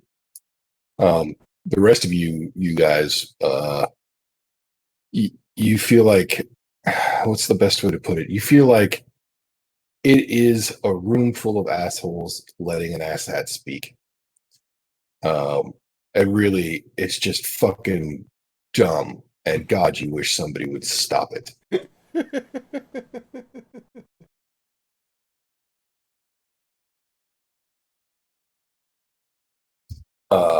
So what There's a kind sort- of stuff is he saying as a political speech? Mainly, he's talking about how the Fighters Guild, and by extension, all guilds, exert too much control over their members. He's making an argument for basically a new form of, guild. Really, he's talking about a cooperative, sort of like a collective of fighters, where everyone is equal partners and all have equal say. But basically still a fighters guild that he's trying to put together. And he thinks that all guilds should be abolished and replaced by this sort of community action model that he, and as he sort of works the other references to community and connection from earlier in the day, are all sort of pushing for. That offends some of the other speakers too, because they're like, hey, motherfucker, that's not actually what those guys were saying. And you could see, you're probably 45 seconds away from somebody saying something out loud or maybe throwing something. Including our fellow inmates. Yeah, the rest of the party is equally agitated. That said, you could maybe make the argument that they're agitated at the fact that the room is agitated. They're not necessarily moved to assault anyone, but they're also, you realize that if something goes down, they're probably throwing fists too. I'm probably gonna This interrupt isn't the first time. Maloon. This isn't the first time the room was agitated. The room was agitated before with the shit talk, right? Yeah, this is the first time you've seen people like visibly change posture and things like that, though. Like this is the first time it was it's an oh shit, it's about to get real moment. So I'm gonna take a moment to basically ask Maloon a long-winded question that basically boils down to: have you seen something like this work in other cities? What other cities have you researched? And taking like a good 5 minutes or so everybody has a chance to cool down and wind down, and I was about that. bringing up examples and like my experience in Neverwinter and stuff, and really really trying to just calm the situation down while still staying on topic.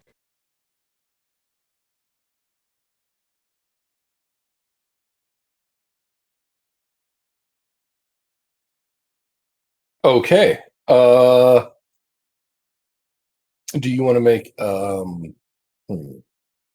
persuasion, performance? One of those two, I guess.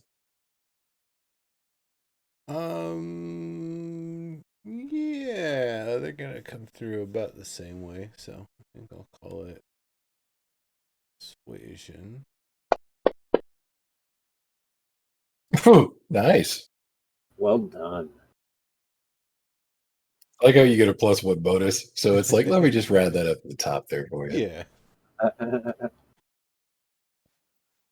Yeah, okay. That does have an effect that seems to back off some of the room. And in fact, it basically takes the wind entirely out of Maloon's sails, because he's like, "What? Uh, uh, well, I'm only in the guild here," he says, completely not expecting anyone to interrupt him, let alone to have a question where he would like not have the answer to. And so he's a little flustered, and he tries to get back on course, but he never really quite recovers it. You suspect, however, that the woman in the blue cloak in the back of the room has more to do with that than anything else. Several times he trails off in mid sentence to stare at her, and sort of like narrow an eye. Sort of like he turns to the other side of the room to speak, but he's still sort of out of the corner of his eye is watching her. Um, in some way or another, she has clearly caught his attention, and it is distracting enough that he actually peters off without ever coming to any sort of like call to action, like you would expect a speech like this to end with, and sort of just walks off the stage.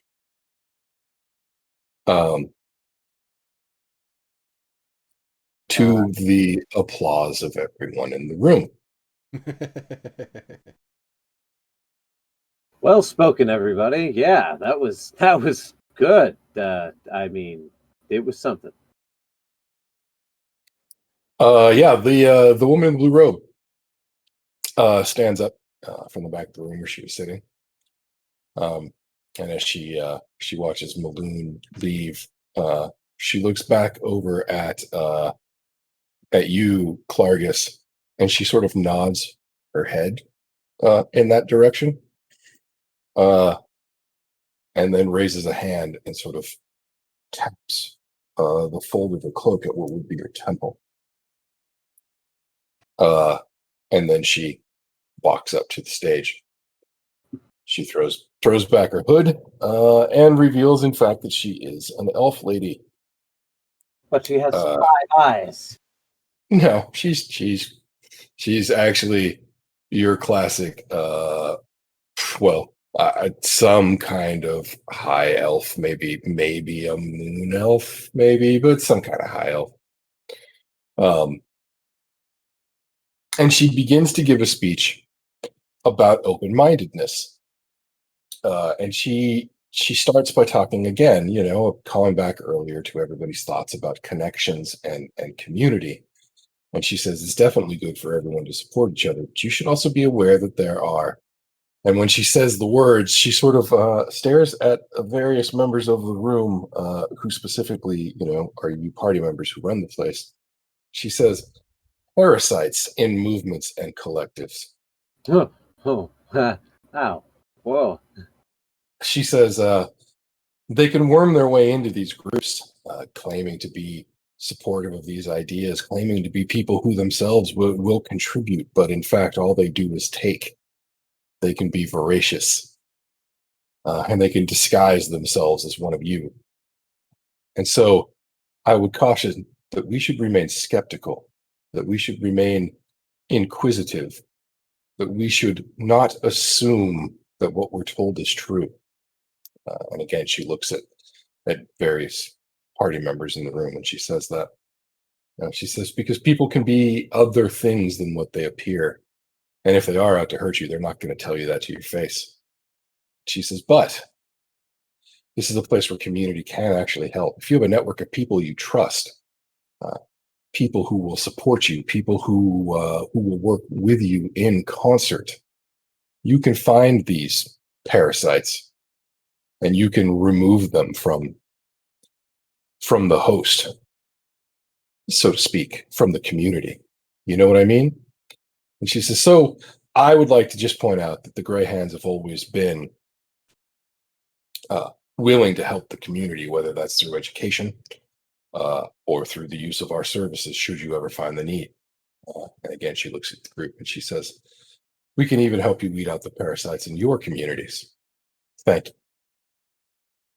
Thank you. Absolutely. That was quick. Yep, everyone nods and they're like, oh, very good, very good. Finally, last but not least, is Volo.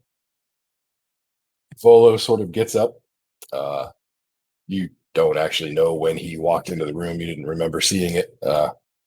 But he must have walked in during one of the speakers because he's certainly in the room now. And he sort of like lurches a little bit from step to step as he makes his way up to the lectern. You realize, oh yeah, Volo's fucking smashed. Absolutely hammered. So you're kind of like gritting your teeth and wishing for the best. He steps up and he leans against the lectern and he says, "Man, it's been a long night. I've been to this tap house for hours. It's pretty good stuff that they've got here, don't you guys think? Don't you guys think it's good, right? It's good. I thought it was good. You know what else is good? My books." And he sort of smashes a fist down on the lectern. And he says, "My last book is a guide to monsters. You know how hard it was to make that book? Oh my God. So hard. I had to actually go out and find monsters. Why would you do that? Who does that? Right? You don't just throw your life away going looking for monsters. I'll tell you who does that. Volo does that. That's why my books are so good." And he actually manages to pull it together. Like it's a funny sort of, like, at first you think he's just gonna blow it, but like people are sort of laughing. At first they're laughing at him, but eventually they're kind of like laughing with him. And he's he starts telling stupid stories about, like, once he was taking a shit and the fucking ogre wandered into camp. Like he tells really funny stories about how hard it is to do what he does. Because people don't think about how stupid it is to send a fucking bard and a writer out to go find terrible monsters and demons and devils and write about them, right? And it really is funny. And by the time he's winding up to what he's working on now, you're like, man, I don't even know what it is, but it's going to be great. And he starts to talk about working with mercenaries and fighters, and even kind of points to the door, where Maloon went, and he was like, guys like that, I totally understand why they feel that way. I mean, think about having to take somebody like me around, right? And he kind of makes it a joke, and he says, but man, the stories they tell, and he like works into this pitch about this book that he's working on called Tales of the Yawning Portal. Yeah. And he's like, the stories they tell are so much better than the stories that I have, right? And he talks about how they rescue families, they save villages, that they rescue pieces of history, and yeah, sometimes they even escort assholes like me around so we can write books that teach you to stay away from monsters.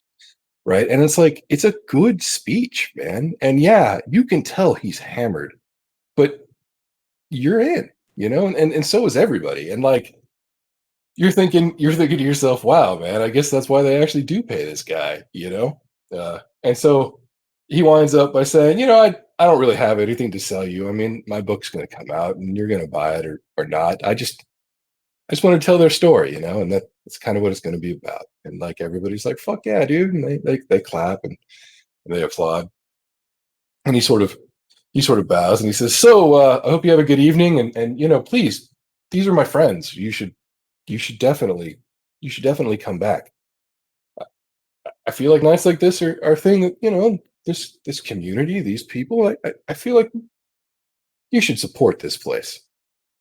And he sort of like raises a hand as he says it, sort of like gesturing, uh, like the way a professor might, only he's not a professor and he's drunk. So really it comes off as like flinging his hand up. And pretty much exactly as he does, the whole house shakes. Chairs fall over. There's a thump. Every window on the upper floor breaks. Volo himself gets flung into the first few rows of seats, into the pile of people that are there. You all get knocked down. You imagine that the situation downstairs is probably no better. What did he say right before that happened? Just that they should support the place that you guys are running here. That you should support your efforts because you're his friends. He wasn't saying anything important.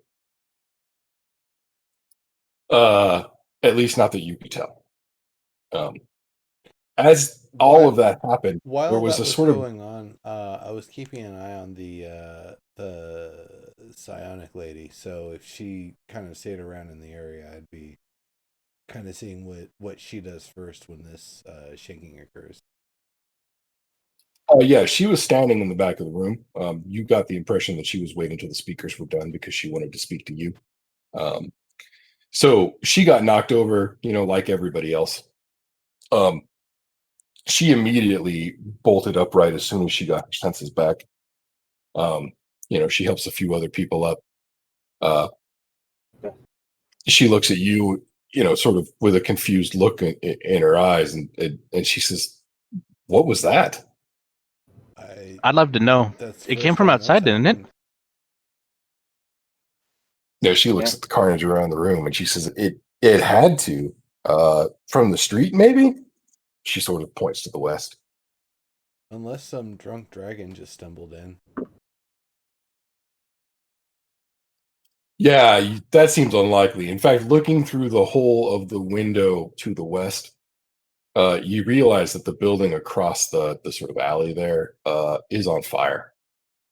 Oh, like it was just blown up? Wait, the inspector dude's place?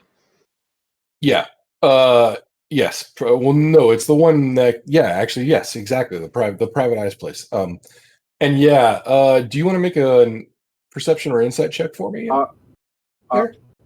Actually, anybody who wants to look through that window can do so. Place? Boom. I know a little bit about explosives, but not that kind, I suppose. He had arcane gear, dude. Like somebody just got crossways with the PI. I'm more concerned about maybe treating people and getting them all to leave in a fashion. I'm gonna roll medicine. Okay. I'm gonna do this out of order based on the ways that you rolled. Digs. First thing you notice is that there are people down in the street who were burned and are smoldering. I assume would point this out immediately, but that was the first thing that caught your eye. So you didn't notice, though Mudar did, that the building across the street doesn't show the same signs of damage that you do. Its windows are still intact.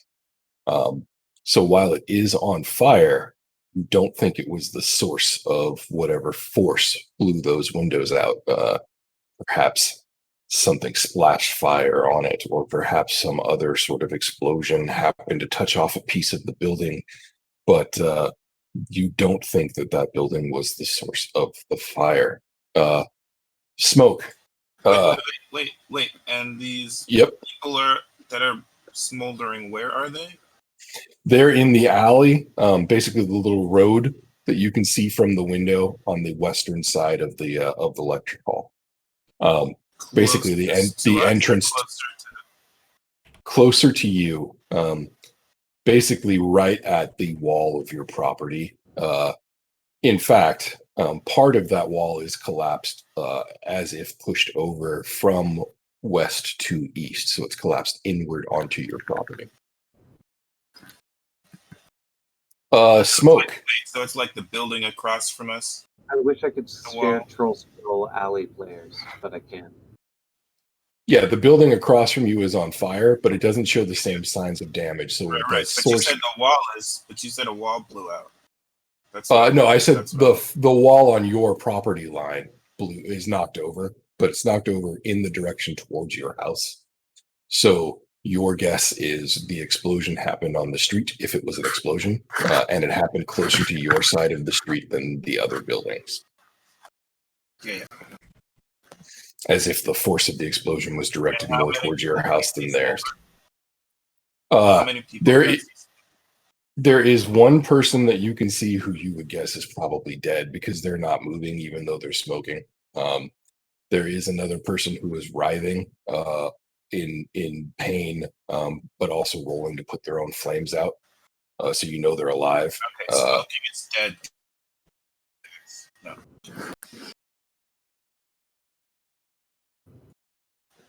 Yeah, and smoke.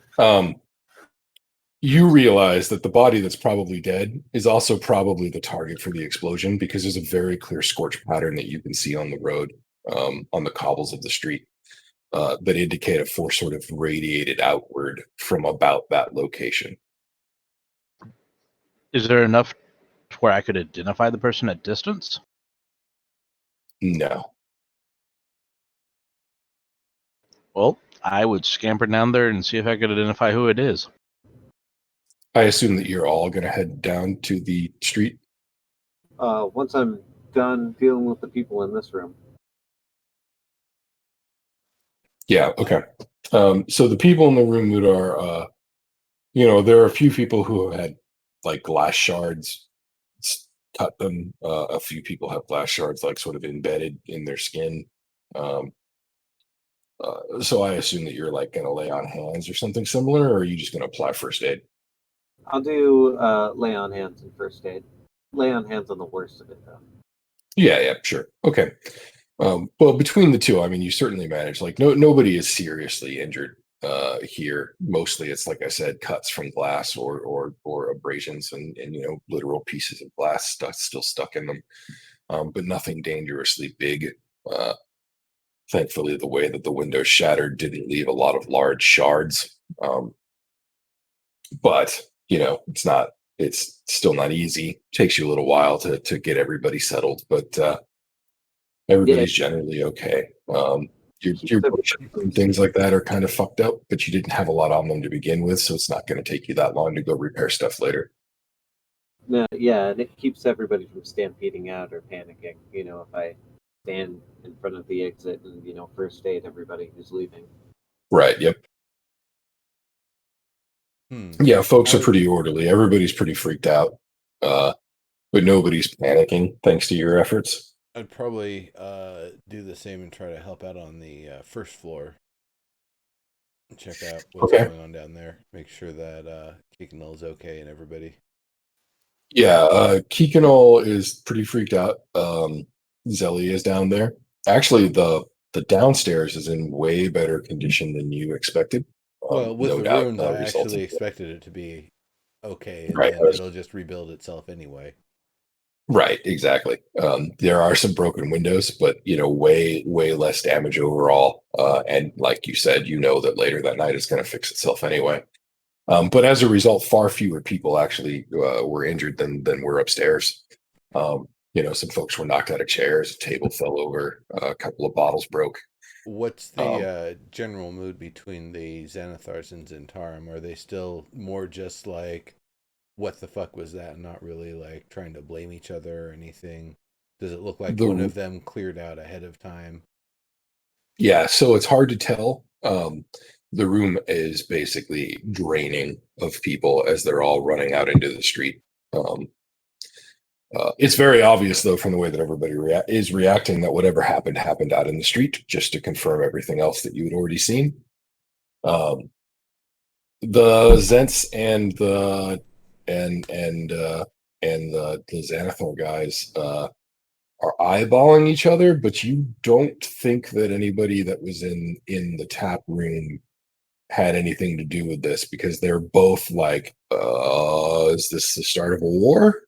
You know, Right. they're both very, very careful of each other, and the groups are moving away, exiting the scene as discreetly as they possibly can. Right. That makes sense. Smoke. Yes, sir. You were helping people pretty quickly, if I recall. And you were the most sort of like Johnny on the spot as far as like noting what had happened. So this is the thing that you see as you make it outside. You're watching the sort of fire on the wall of the building on the other side, and you realize it's going to basically put itself out. It's not burning enough that it's actually going to do any serious damage. So you're not actually too worried about it. So your eyes sort of wander up the building, looking at the smoke and seeing if there's any other damage. You spot movement at the sort of like steeple of the roof. You don't exactly make out what it is, but there is a silhouette in the sort of darkness there that yeah, by the way, at this point it's late evening. The sun is down. But it's I have dark vision 60. Does that help? yeah, it does. It's not enough that you're going to be able to see what it is, right? But there is a person, you would guess, judging from the way it moves, that sort of sinks off the roof line towards the north, exiting the scene. They either were involved or got a really good look at what happened from where they were. So they jumped across the street? Question mark. No. So the building on the building across the street has a roof line that runs from east to west. They went down the northern slope of that roof, and you lost sight of them. Your Okay. guessing is that they dropped down to street level at that point, but you have no way of knowing.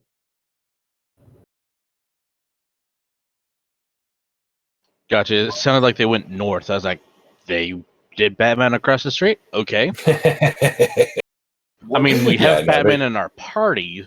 Right, yeah.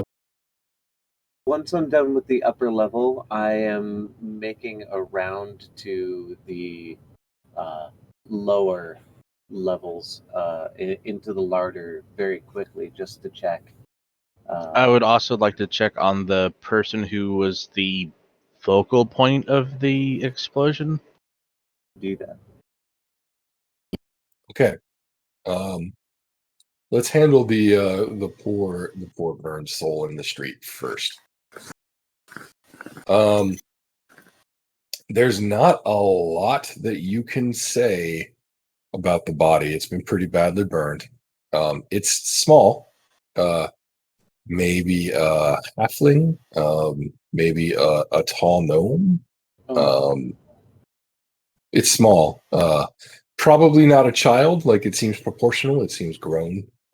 So that's why you're thinking maybe like I said, like a short halfling or a kind of small gnome. Dwarf. Doesn't seem like it. Too petite for dwarf. Yeah, I was going to say it doesn't. It's not the right shape. Like, the proportions are wrong. There's not much left of their clothes. What little is left is sort of singed beyond recognition.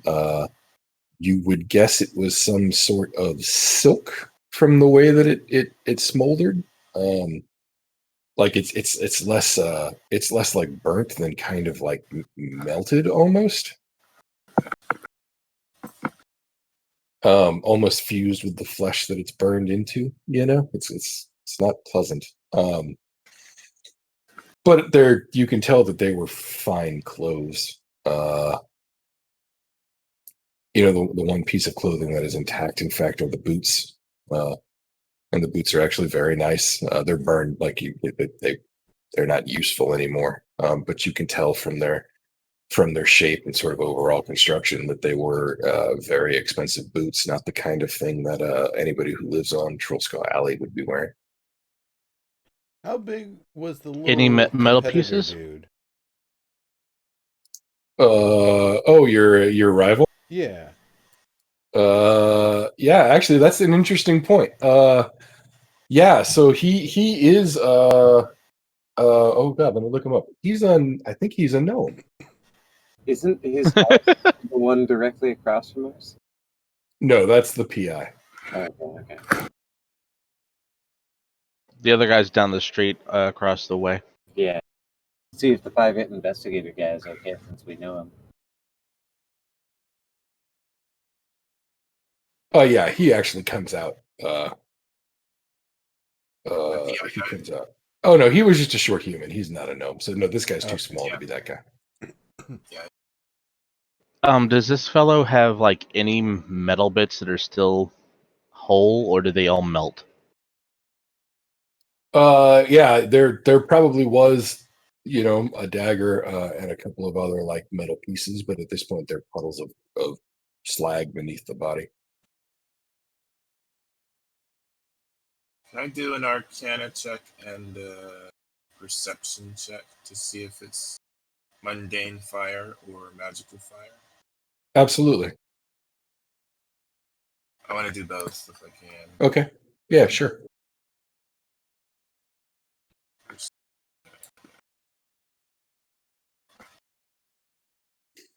Okay. I'd like to help him with that perception. Okay. Yeah. Throw me another one of those, Dicks.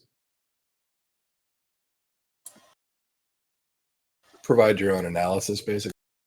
Right. Okay. 2 eyes are better than one. Ask Zelly and Kikinal if they saw anything. Yep. Okay. I will handle that in just 1 second. Okay. Yeah, Diggs. It's very clearly not mundane fire. In fact, the way it's burned the side of the building across the street, it is almost like if somebody threw burning oil. But there's none of the like sort of like staining or anything that would indicate actual oil. So your guess straight out of the gate is that some sort of magical fire or elemental fire was used to kill this gentleman or woman on the street here. Right, so it looks like some kind of magical fire burned this gentleman or lady on the street. Oh, the lady from the Graves is here. Maybe she has a spell she could do to identify him. Interesting idea. You can absolutely go grab her. Okay. Clark, you ask Zelly and Kiki what they saw. Both of them tell you that they didn't see anything specific, that they weren't looking out the windows at the time. That said, Zelly says that she absolutely believes that somebody cast a spell that caused the explosion. She says she couldn't hear anyone casting the spell, but she could feel its movement through the weave, and it moved. So she would guess it was some sort of like projectile, like a fireball or like a cone of fire or a ray of fire or something like that. It moved through the weave. Looking at it herself, does she have any idea what sort of fire, magical fire it was? She says it's very clearly arcane fire, but she doesn't. It's not elemental fire. She can tell you that. but that otherwise it's the kind of fire you might see in a firebolt or a fireball or a ray of fire. Like it's fire. Could it have been a blessing or a spell from a god specifically, like a cleric cast it? Hmm. I think it's arcane, right? Did you say it's arcane? Or just magic? I thought you said it was arcane. Just I mean, you figure it's arcane fire. That's pretty much all it could be. Okay. Yeah, and Zelly says, well, I mean, this could have come from a god, but I'm pretty sure from the way that the weave moved that this was a spell. And she sort of points, and Smoke, you realize that she's basically pointing to where the figure you saw was standing a moment ago, and she says, and I'm pretty sure it was cast from there. There was a thing there just a moment ago. It walked off to the west and north. Ding. I couldn't clearly make it out. I thought it was a person, but maybe not.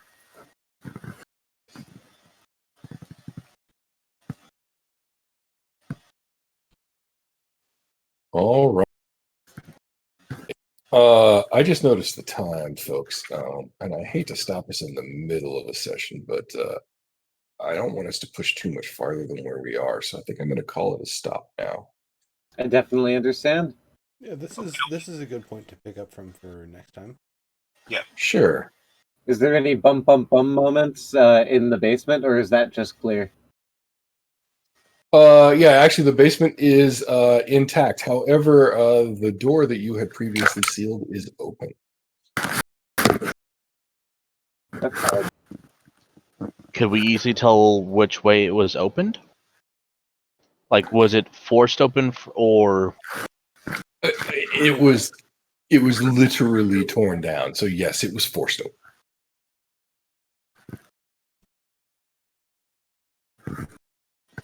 wait? We had that thing sealed. How did we not hear it getting forced open?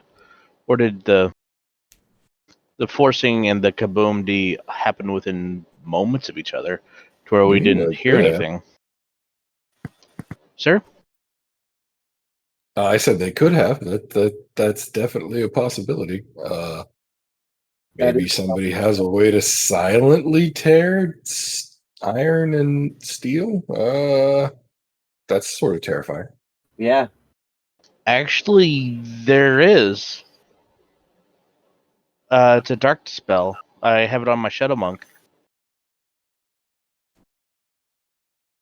So that's another possibility. So, yeah.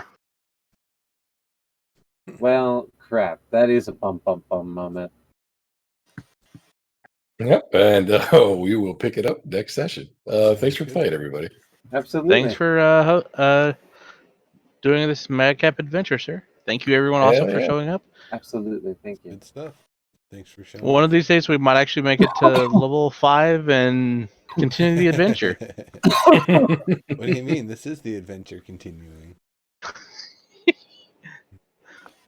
But it's Dungeons and Dragons. There needs to be more Dungeons and Dragons. We've got a dragon. Shit tons of yeah. And we just made a crap ton of connections. We're gonna fucking boost this community.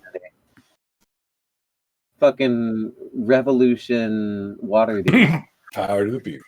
That's I'm not sure people will want to come back to our speaking house after having last lodged in them.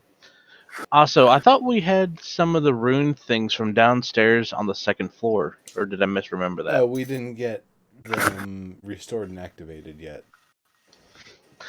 I would highly recommend we do that, and soon, if this is going to be a regular occurrence. I'd rather do that to repair it than manually repair it, to be honest. Certainly. I'm not sure it actually would repair it if it's broken when it is reinstituted. I think it takes it back to a zero state. So that would work. Also install some motherfucking tapestries and shit that draw the curtains.